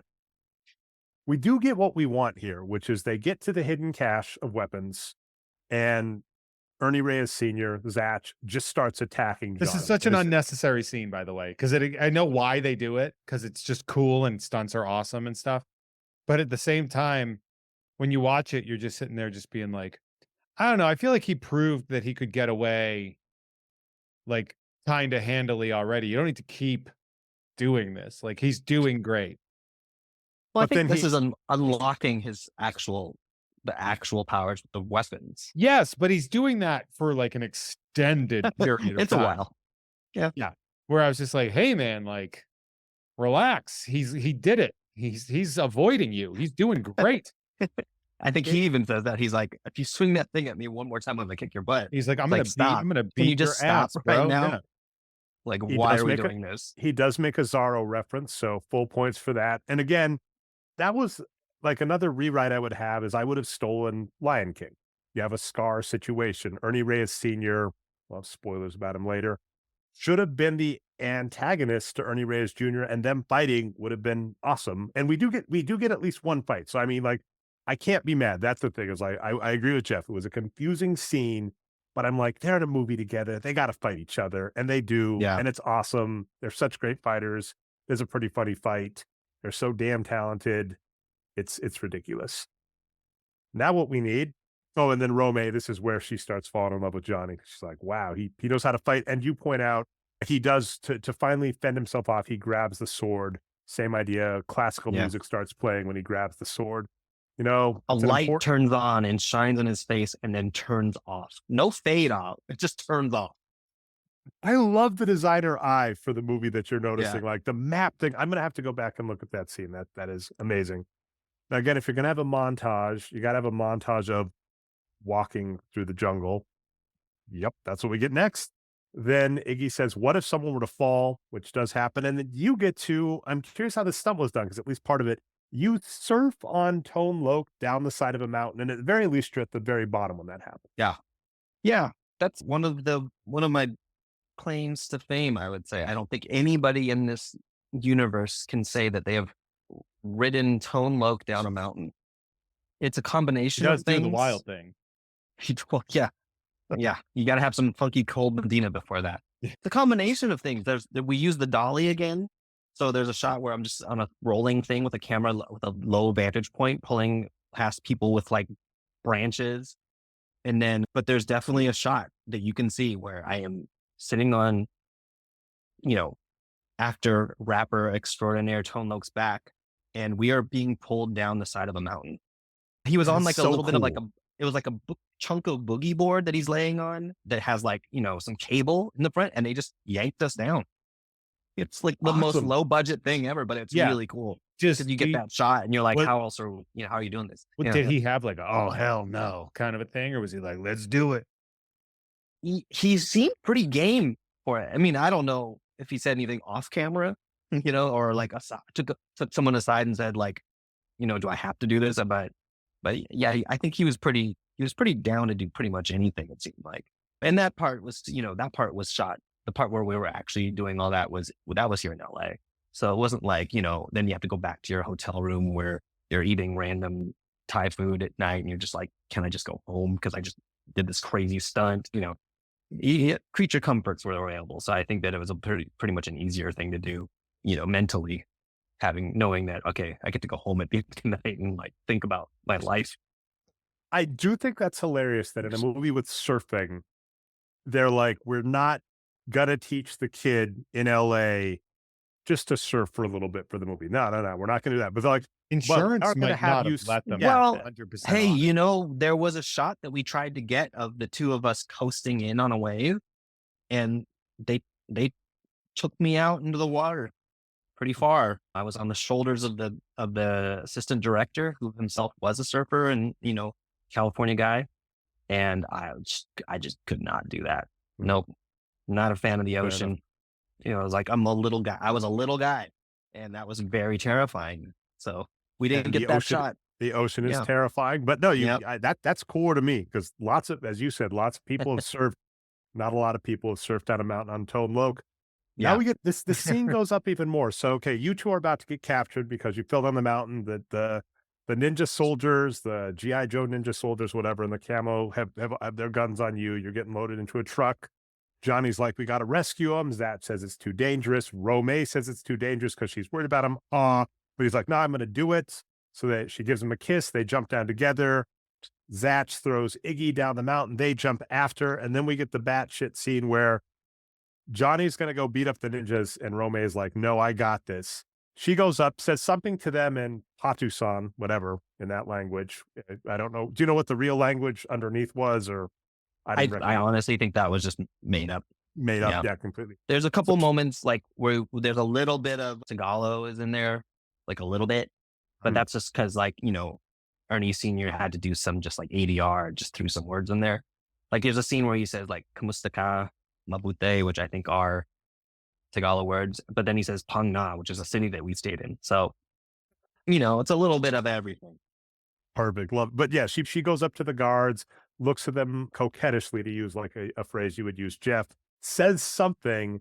They follow her. She takes them into the bushes. She takes like 5 guys into the bushes with her. You're like, okay. And then at that point, the spirit of Ernie Reyes Jr. and Johnny beats them all up. He goes, what did you say to them? And she says, you'll find out on our wedding night. Wild scene. All right. Wild scene. How many Tone Loc references can we make? Okay. Then they get going, right? This is where stuff is supposed to be happening. He breaks into the prison truck. They free everybody. He uses his sword to just get everything out. This is you had to have been psyched about this scene. This is your time to shine in the movie outside of being a god. So Ernie Reyes Jr. beats up all the guards. You're going to escape. You get out. Star Wars, Return of the Jedi scene, all of them pointed guns at you. You wisely duck out of the way, go underneath the truck, find a dune buggy. You've been talking about driving, so we got plant and payoff in the movie. You drive up a dune buggy, knock over some soldiers, say, get in. You're driving away from everybody. Heck yeah, you're a pretty good driver for an 11, 12-year-old in the movie. You're 11 canonically in the movie, I'll stress that. Yes, this is 12 at filming. This dune buggy car has dynamite in it. Why not? then we get another batshit scene where they're like, light it. Does someone have a lighter? Zach has a lighter and he pulls out some cigarettes and he says, I know I should quit. Rob Schneider says, have you tried the patch? Then he looks straight at camera and says, this is what I'm dealing with. Okay. And then you throw dynamite and blow up the soldiers that are chasing you.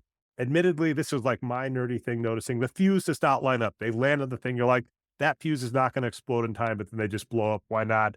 And then the refugee truck that was behind them comes through. And now we get the like call to action. You are going all over. It's important to note that all those people are dead.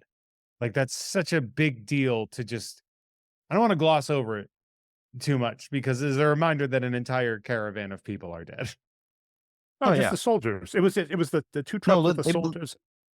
They blew up one Jeep, Rob throws the unlit dynamite and it hits the driver and they drive off the road. The next Jeep full of guys though, they're dead. They're definitely explodes. Dead. And I honestly think that I killed the people that I ran over as well.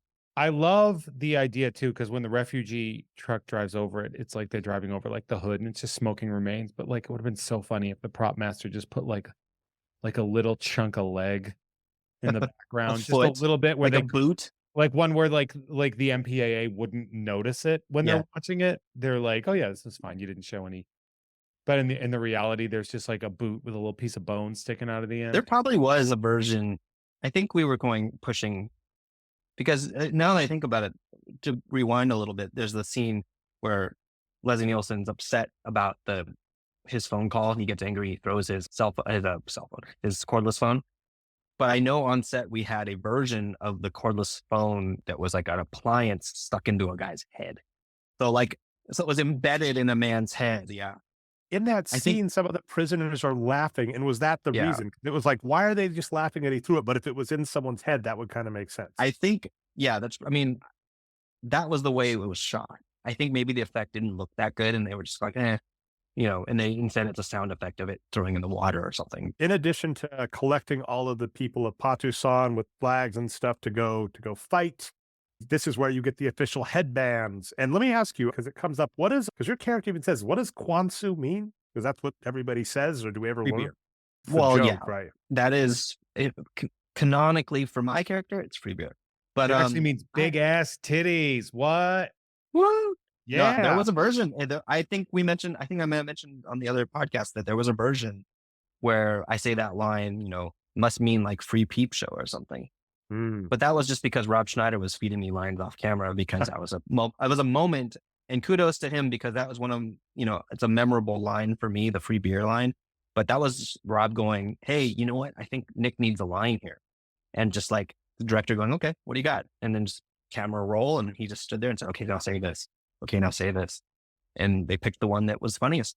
Because you're like, what does it mean? Yeah, because that's what happens. Everybody's saying, so there wasn't an official studio premiere of this film, but the Rai put on a premiere in their hometown in San Jose at a local theater because they've got a huge following up there. I mean, Ernie Reyes Sr. has huge number of schools. He's got karate schools all up and down that area. So he kind of like a local celebrity. So they put on a premiere, and I recall somebody, I think Junior, in his speech before the movie started, saying something about Kwansu meaning destiny. All right, I'll take it. And it can land. And we talk about destiny quite a bit. Zach mentions, it's your destiny quite a bit. So sure. And Tomok at one point, he's like, I feel like I should go with you. It's almost like everybody says, you're right. So that is a nice through line through the movie. You get your headbands. Rob Schneider says, where's mine? Nice funny thing. Just give him one. Absolutely love it. We get a really funny, out of place, but weird scene. So they're all like, walk in, Rome, someone gave her like umbrella. She walks into a field. Johnny's just out there with his sword cutting some fruit or something. She's like, yo, can we talk? He says, yeah, what about? And she's like, yo, they're telling us we're supposed to be arranged to be married, but no, I don't want to do that. I'm not just going to do what they tell me. Then she kisses them and says they can still date. So I'm like, all right, cool. Interesting scene, but is what it is. Wow. Then we get where Surf Ninjas kind of comes from. So they're on an island, and then there is an island fortress off of the peninsula, right? So they're like, how are we going to get to the fortress? And they're like, it's, you can't attack it head on. They're looking for us, and you can't even go behind because there's a reef. So even if we had a boat, we couldn't get behind. Is there some kind of watercraft we could use? If only. Your Game Gear has stopped helping you, but you have a vision of a bunch of surfboards, and you even say, do you guys know how to carve? And they're like, we're some of the best, best out there. Like, do you want a souvenir? Nope. You make surfboards. But I do want to point out this movie, which does have a ticking clock. You have a 2-week time frame to attack this guy, according to prophecy, just according to prophecy. And you ride a freighter 13,000 miles, and a bunch of people stop to carve, hundreds of surfboards at minimum? Maybe the birthdays happened. I don't know. It doesn't matter. We're not keeping track of the days. We have more important things to worry about. Yeah. So you basically paddle around the island. So you don't surf, but you get to the back, and then everybody surfs. In the surf scene, actually, I think Johnny just randomly bumps into you. I don't know if that's supposed to be a thing. Rob Snyder, who can't surf, says, oh yeah, that was the thing. The what if I could. So he says, what if you could surf? He does. I would, plant and pay off. You're like, oh, is this going to pay off? Does he need to surf? He does surf, kind of wipes out, makes it to the island, is what it is. You get to the island, despite the fact that this heavily fortified fortress, they're just looking one way, though. Why would you look both ways, or somehow miss people coming around you in broad? They got to get a guy. They need a guy. Yeah. Like, if you look at night, maybe. For as scary as Colonel Chi is, he is not the best and the brightest. Mm-hmm. And he is not hired or trained. Exactly. He has not hired or trained the best and the brightest. That's kind of the joke that, as I have always saw it, was that those aren't great ninjas. They're pretty terrible. They can fight, but they're not the best at being ninjas. So he doesn't have the best for me. Again, I think it would, again, in my headcanon backstory, stealing, from Aquaman, Lion King, whatever, it would have made more sense for it to be a brotherly betrayal from the inside as opposed to a coup, because we are told that, you're legendary warriors, and we see it.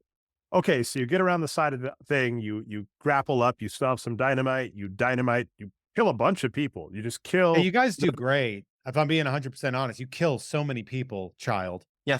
Yeah. Pretty much right away. Yeah, we're good at that. Killed so many people, Adam. Mm-hmm.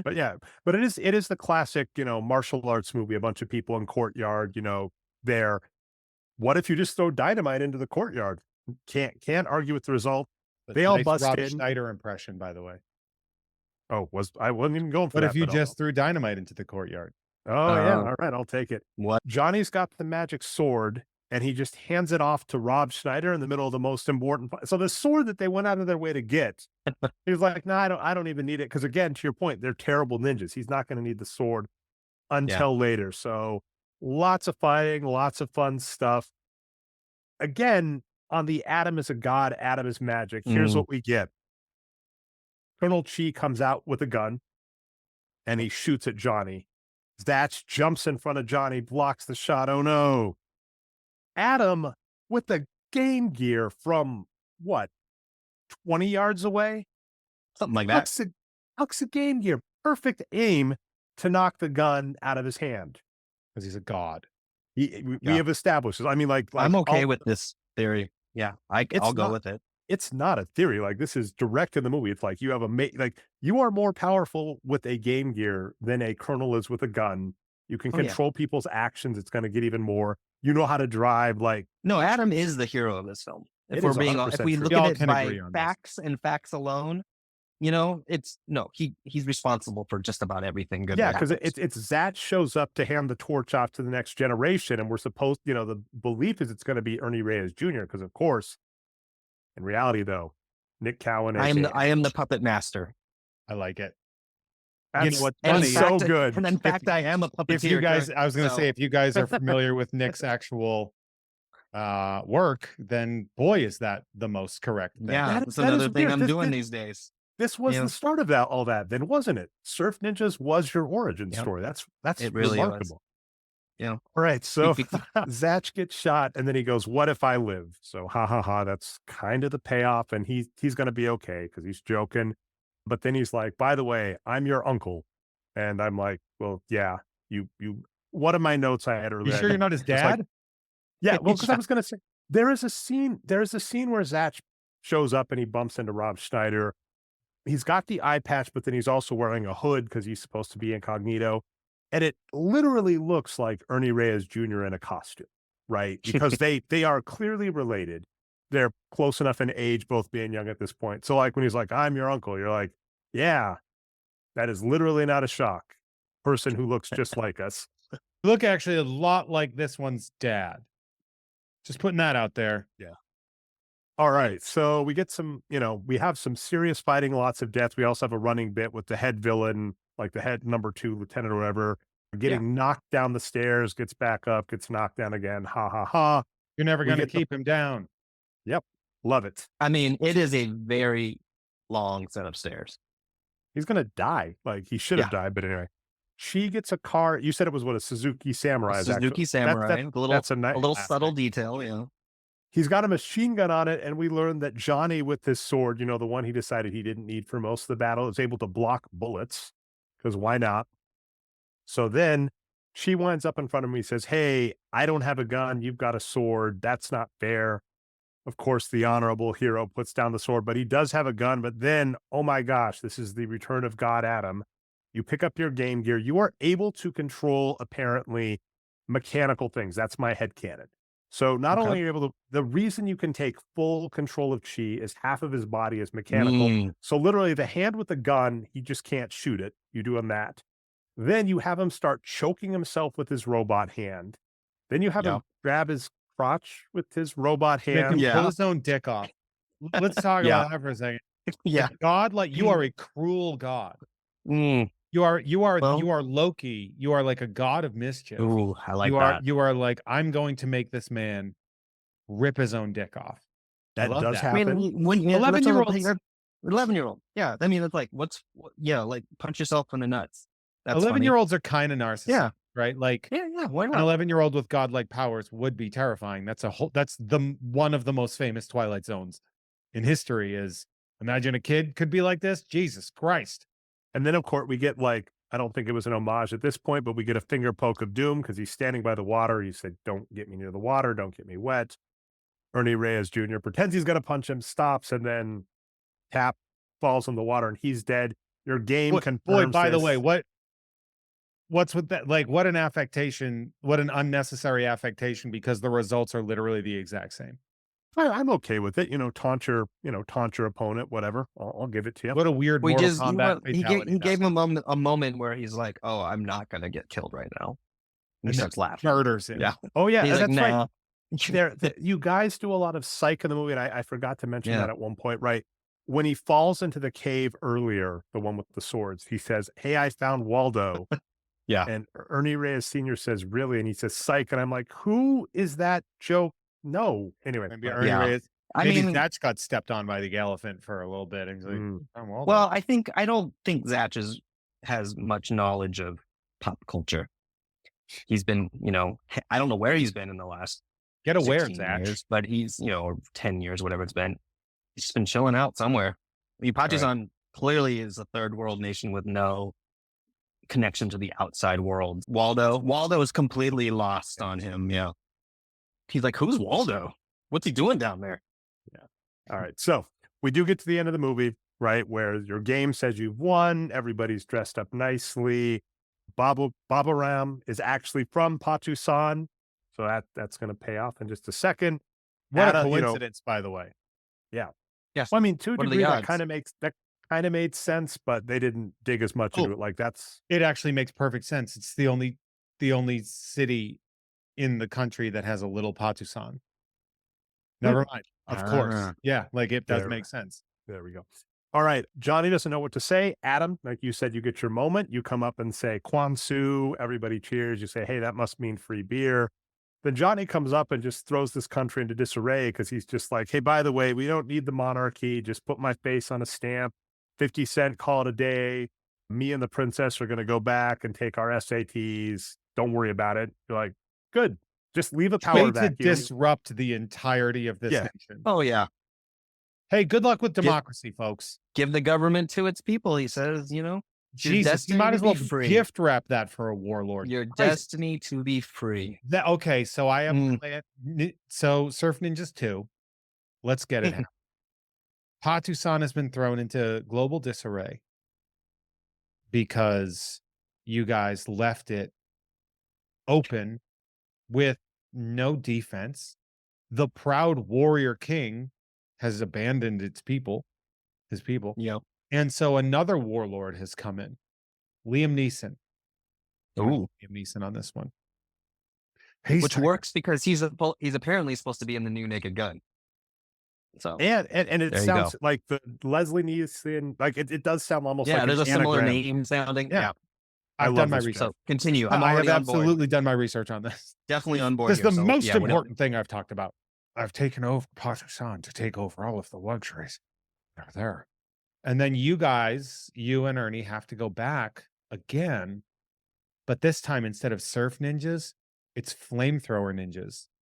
And you guys just burn everybody alive, like with flamethrowers. Jeff clearly wrote this when he saw the movie the first time and has been holding on to it for years, which I am a fan of. This for 31 years now, yes. Yeah, that's an even bigger body count. I like that. Yeah. By the way, I'm curious now what the body count is. Yeah.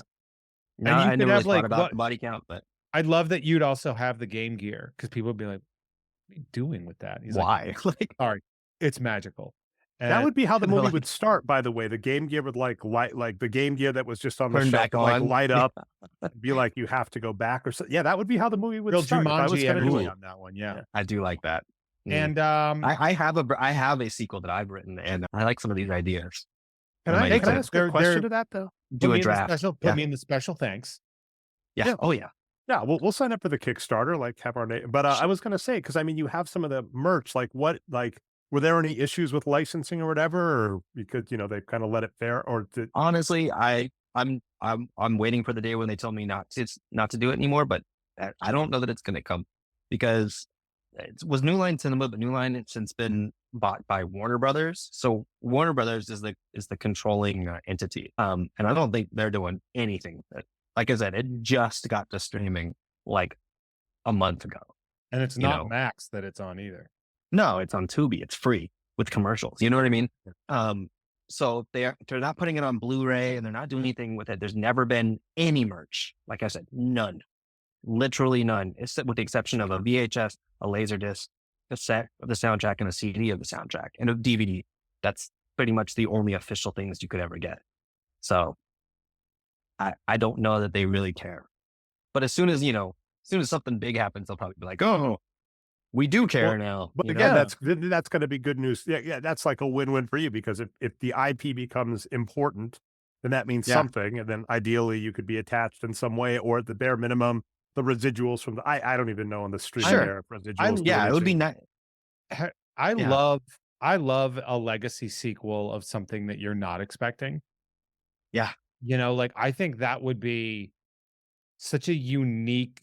It would have been fun if you guys were in like Space Jam or some shit, like when they're all like Warner properties or whatever. Always secretly wanted to get me and Ernie to voice characters named Johnny and Adam in some iteration of the Ninja Turtles cartoons. Oh, that would be great. That'd be fun. If I had known 10 years ago, because Jeff's cool friend Tom Krajewski used to write for the Ninja Turtles cartoon. Well, they're not going to stop Ninja Turtles anytime soon, so I still have opportunity. Yeah, just these throwaway characters, Johnny and Adam, that just look eerily like characters from Surf Ninjas, but is never mentioned as being related. Yeah, I would love like a Hanna-Barbera bowl cut. I would love a Hanna-Barbera style meetup. Like they used to do, where it's like Batman, Scooby-Doo, and it's like you guys meet Scooby-Doo, meet the Harlem Globetrotters, and then it's the Ninja Turtles meet the Surf Ninjas. Yeah, and then at one point in time, Raphael looks at Ernie's character and is just like, you look familiar, and then and then they just keep going like that. Well, someone I know was telling me they had an idea for something in which both Ernie characters meet each other. So Kino meets Johnny. Yeah. That would be hilarious. Yeah. He's like, did I mention I study martial arts? And then Johnny goes, did I mention that martial arts is my birthright? And then they fight. Dies. they fight each other and Kino's the one that loses. Oh my God. I think about People this would be sometimes. so upset. I mentioned this in the Ninja Turtles 2 episode. One of the funniest things ever is when like Shredder is like holding the ooze over that girl and he's like, I'm gonna kill her, I'm gonna turn her into a monster or whatever. And then you hear the boom and it's Kino and he shows up and he's like, excuse me. And he's like running through the crowd and everyone's looking at him like, what the fuck? He jumps in front of the Shredder and Shredder's like, what is this asshole doing? And then he spin kicks it out of his hand. I'm like, there's so many ways that this should have been stopped. Like, it's such a funny thing. It's such a bold move. I love that scene. It's so funny. But that's not what this movie's about. Oh, I was going to say, we do have to get the nice button, and I like the headcanon it introduces, which is Baba Ram is there and is like, hey, I know this guy. He's funny. Who's a very funny man? And then, so Kyoto Young, who, as you mentioned, absurd 277 IMDb credits. Yeah. Of course, a lot of names. He was in Wish. I'm gonna have to tell my little man. My kid loves he does a lot. He does a lot of voiceover these days. He's been in Star Wars voiceover, like so much. To tie up another one, Kelly Hu is in the is apparently coming out in October in the next Gremlins with AJ Lacasio. So the Surf Ninjas movie is she's a voice in that first season already, isn't she? Is she? Okay, because I saw her listed for season 2, but I don't know if it's in season 1. But maybe not. But okay, but yeah, Surf Ninjas, clearly with Nick, you being here, is like the nexus of the Jeff Has Cool Friends universe. So many crossovers. Would be fun to make a map properly written. But what I love is Baba Ram clearly loved that song and memorized it because he is able to sing all of the lyrics perfectly, which means he's like been listening to it on repeat since. That's the end of the movie. You're all dancing around, whatever. Fun little move out. And then the last slide I just have is, this movie is insane. But it was fun. Yeah. Like compared to other bad movies we've done in the unfortunate martial arts, I think if this script had 1 or 2 more drafts on it, the talent's all there. It didn't even need new writers. The same people that already did it, if they could have gotten a little more time with it and it got a little more pushed and even like just stayed in the zeitgeist, right? Like if it had gotten the Blu-ray, if there had been a release of this with you and Ernie Reyes Jr. doing commentary in that peak era, the 2000s of the DVD boom. Oh, totally. I absolutely would have bought this. So that's really the only notes on this movie I have. I would say that it definitely seems like a studio ball drop here. Like it seems like the studio by studio notes, you always see it. Like if you listen to the studio notes, you get 13 different movies wrapped up in one movie and they're all bad. Right. Yeah. And you can see that because Dre, you really nailed it when you said the talent is there. The talent is really there. I think it was released at the worst time it could have been released. It was released in August of 1993, tail end of the summer. Back end of the summer. You're going up against Jurassic Park still. Like Jurassic Park was the #1 movie for like 10 weeks. Like what kid is gonna like a kid in 1993? Me, 11 years old in 1993 is being told I get to go see a movie. That doesn't happen very often, right? I'm probably going to see Jurassic Park and I'm going to rent Surf Ninjas. So yeah, it's going to bomb. It gets no push from New Line, excuse me. New Line doesn't give it a push. Keep it as a reminder, New Line made the Ninja Turtles movies. They Ninja Turtles 3 had just come. Did it just come out at that time or? Yeah, because Ninja Turtles 3 theatrically had the Surf Ninjas trailer attached to it. Yeah. It's the reason why Ernie's not in that one. Yes. Because we were off filming this one. You saved him. This movie deserves some thanks for that at least. Oh my God. Yeah, because Ninja Turtles 3 is rough. And Elias Koteas, what were you thinking? So it's also New Line before. This is New Line when New Line was still doing like B movie stuff for the most part. Like Ninja Turtles was a huge hit for them. But Ninja Turtles saved them. Like this is pre Lord of the Rings. Yeah. Well, it's funny crazy that they did Lord of the Rings, The history of New Line is fascinating. And like when you look at like New Line does this thing where it eats shit for an extended period of time and then a huge movie. Like what the first movie that New Line put out was Nightmare on Elm Street. Yep. Was that the first one? That's the first one because they were just a distributor before that. Okay, because I watched it the other night. There was like a 40th anniversary screening of Nightmare on Elm Street, and it starts with the New Line. That was on. And I was like, Glendale. Did you go to the one in Glendale? That was. I did. At the theater. Yeah. And that was hilariously Friday the 13th is when that was. It was, yeah. I definitely remember seeing. I took a picture of that. That was my birthday. I thought it was very funny. Yeah. So it's very, very funny because, New Line, and then like Ninja Turtles, obviously being, a movie that boosted them a bit. Yeah. I don't even know how many times it multiplied its budget, but it was insane. It's still doing things, its own budget at least. Yeah. But they were still putting out things right after Surf Ninjas like, Mr. Nanny and Suburban Commando and like Monkey Trouble. They were doing these amazing movies. Amazing movies. But this was like their genre. It was like this family comedy kind of thing. Yeah. And so like, then we see it, we sort of crest out of this, and now it's owned by Warner. And so like, that is such a dubious thing because Warner owns so much, right? Yeah. But also at the same time, like if New Line had been bought by Disney, I feel like the odds would be a lot higher. For something to be done. But instead, Warner owns it, and as long as David Zaslav exists, no, they're making weird decisions over there. Like, I don't understand half of what they're doing. It doesn't shock me that they're just like, we don't care about this thing that we have in our vault. You know what I mean? It's cash. Like, why should we care? But I mean, But if they were smart, they would do like some, they would let someone make a nice Blu-ray, like, Arrow Video or someone. Oh yeah, like what's that company that does Blu-ray that makes just random Blu-rays now? Like Shout Factory. I knew someone at Shout Factory. I don't know, I forget in which capacity he worked, possibly as some kind of a producer of like, these kinds of things. And he was a fan of Surf Ninja. He said I pitch it all the time, but we have a terrible relationship with Warner because they seem to be the problem with anything like getting off the ground. Is that Warner's just like, nah, we don't want to deal with this right now. Like, or like, we don't care because it's not big enough for us to worry about. I'll give a spoiler for the nerd fans of hopefully an upcoming episode. If you're not sick of WMAC Masters, you're going to be, because I'm hoping to get the writer of Quest for the Dragon Star, an oral history of WMAC Masters on the show in the future. I had a comparison, which was Babylon 5 to WMAC Masters versus Babylon 5. Babylon 5, also a Warner Brothers property, and that is painful. J. Michael Straczynski, an all-time great, and that exact same thing. Babylon 5, real Ghostbusters. And She-Ra, yep. Amazing talent.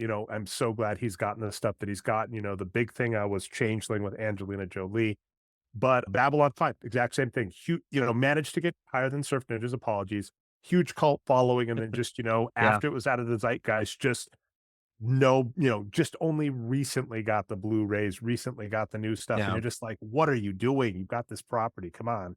Yeah. Well, I think it being on Tubi is a win. I think that's a start. So maybe that means people are thinking about it over there. Sounds like someone's going to get a $9 check from Tubi. I hope so. Yeah. Order. I'm curious to see that one. Yeah. Yeah. You can go to Residuals.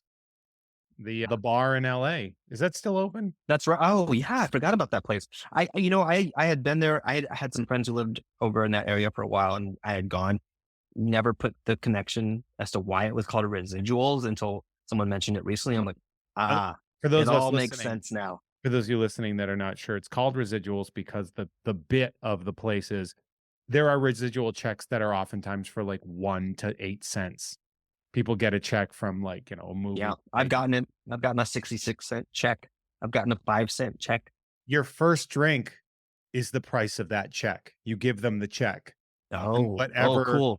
Whatever the amount is. So if you have a 3-cent check, residual check, you'll get your shot for that check. It's so brilliant. That's great. Yeah. In this town. Yeah. It's brilliantly fun because nobody's going for just one drink. I might though. That would be fun. Do it. Next time I get a 5-cent check, my drink, please, and then leave. We have kept you super long, and I don't want to keep, this has been amazing, fantastic. But Nick, anything else you want to say about Surf Ninjas? This exceeded my expectations. I'm so glad you were up for it. And I'm also glad that in rewatching it, I remembered it as bad. I'm not going to go away from that, but this is so, it's not, it's so weird to say it's not so bad. It's good. It's that it very much the parent energy. You watch it and you're like, I'm not angry. I'm just disappointed. And I can't even be disappointed at the right people because none of the people on the screen are the people I'm disappointed. I fully agree with you. I know exactly what this movie is. I've lived with it for 31 years, and I know that it isn't regarded as, high quality cinema, but I think it's got charm. I think it's a genuine. I think we all, I think people I've talked to can feel that we all, really had our hearts in it. And like you said, the talent was there, just, it happens, things don't always hit. And for whatever reason it didn't. And I'm okay with that, you know? I will say my button on this movie is it is worse than the sum of its parts. Like, Yeah. all of the parts are kind of brilliant. Even the parts where we've talked about before, like Rob Schneider being that era's Rob Schneider is actually not bad. Like, it's annoying when it's supposed to be, but he's designed to make children laugh, and he did. Yeah. Like, that's the point. Totally. And that's good. And that's kind of what we see in this movie. And like, to wrap that up, it is a project done by brilliant people, tanked by people that are not brilliant. Sure. That works. Yeah, totally. And at the end of the day, it does have cult status. Absolutely. And has been seen by a good chunk of people who have, it means something to them in their childhood, which is all I could ever ask for. I mean, if kid liked it, great. That's amazing. I rented it. Like, yeah.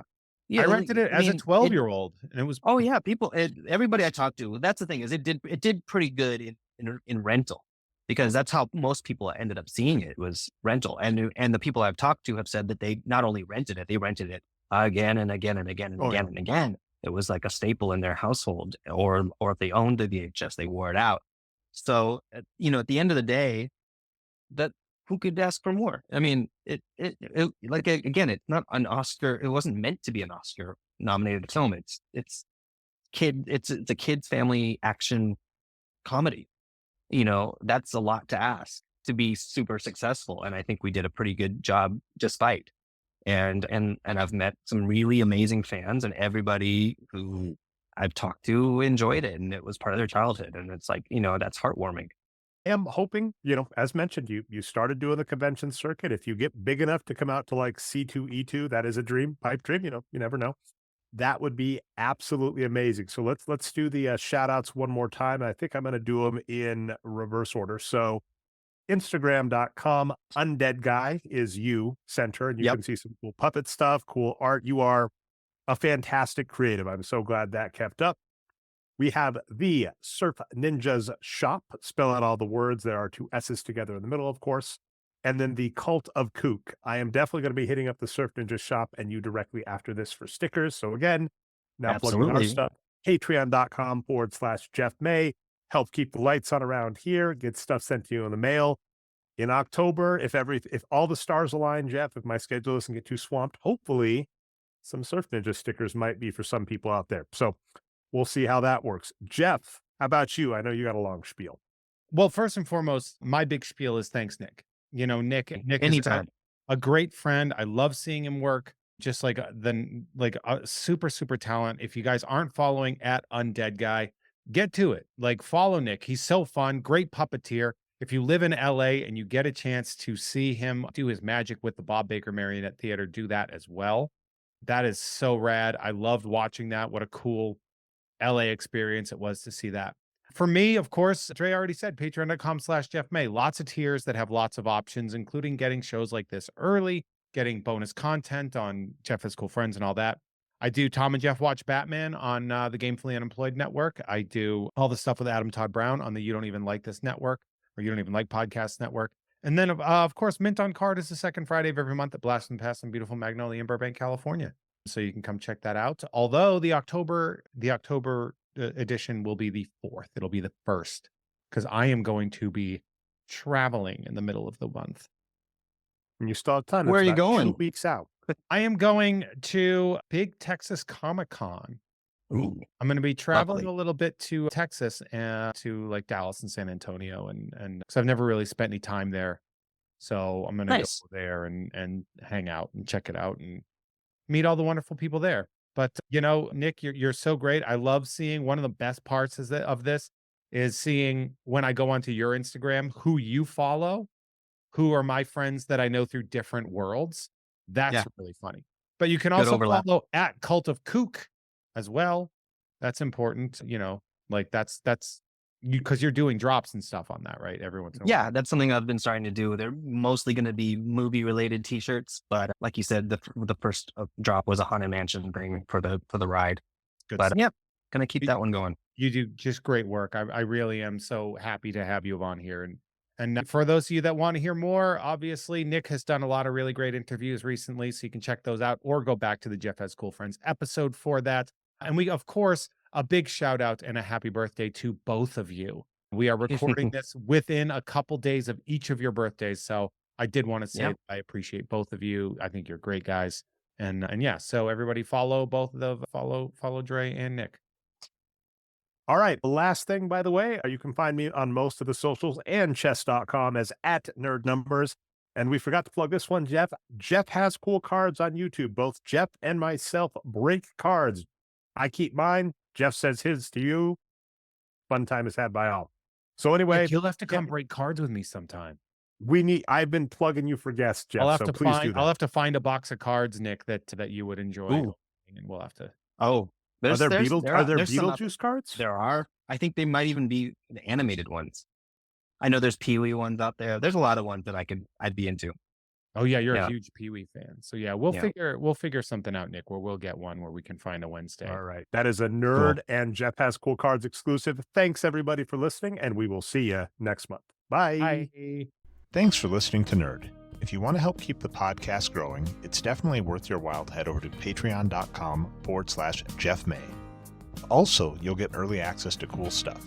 Cool stuff like videos of Jeff showing off awesome collectibles and doing pack break videos. It'd be worth your while to check out Jeff May's YouTube channels. That's right, channels. For pack breaking by Jeff and myself, head over to youtube.com/JeffHasCoolCards, where Jeff breaks packs weekly, opens stuff you send him in the mail, and sometimes even gives away cool prizes. For Jeff's podcasts, head over to youtube.com/@HeyThereJeffro. That's spelled JEFFRO. And shocker, that is also his Twitter, Instagram, and any other social media accounts as well. So follow Jeff everywhere. You can find me most places on the internet as @NerdNumbers. Also, shout out to Chris Haugen for the outro theme of Pure Magic. Thanks so much, and we'll be back with another nerdy subject soon.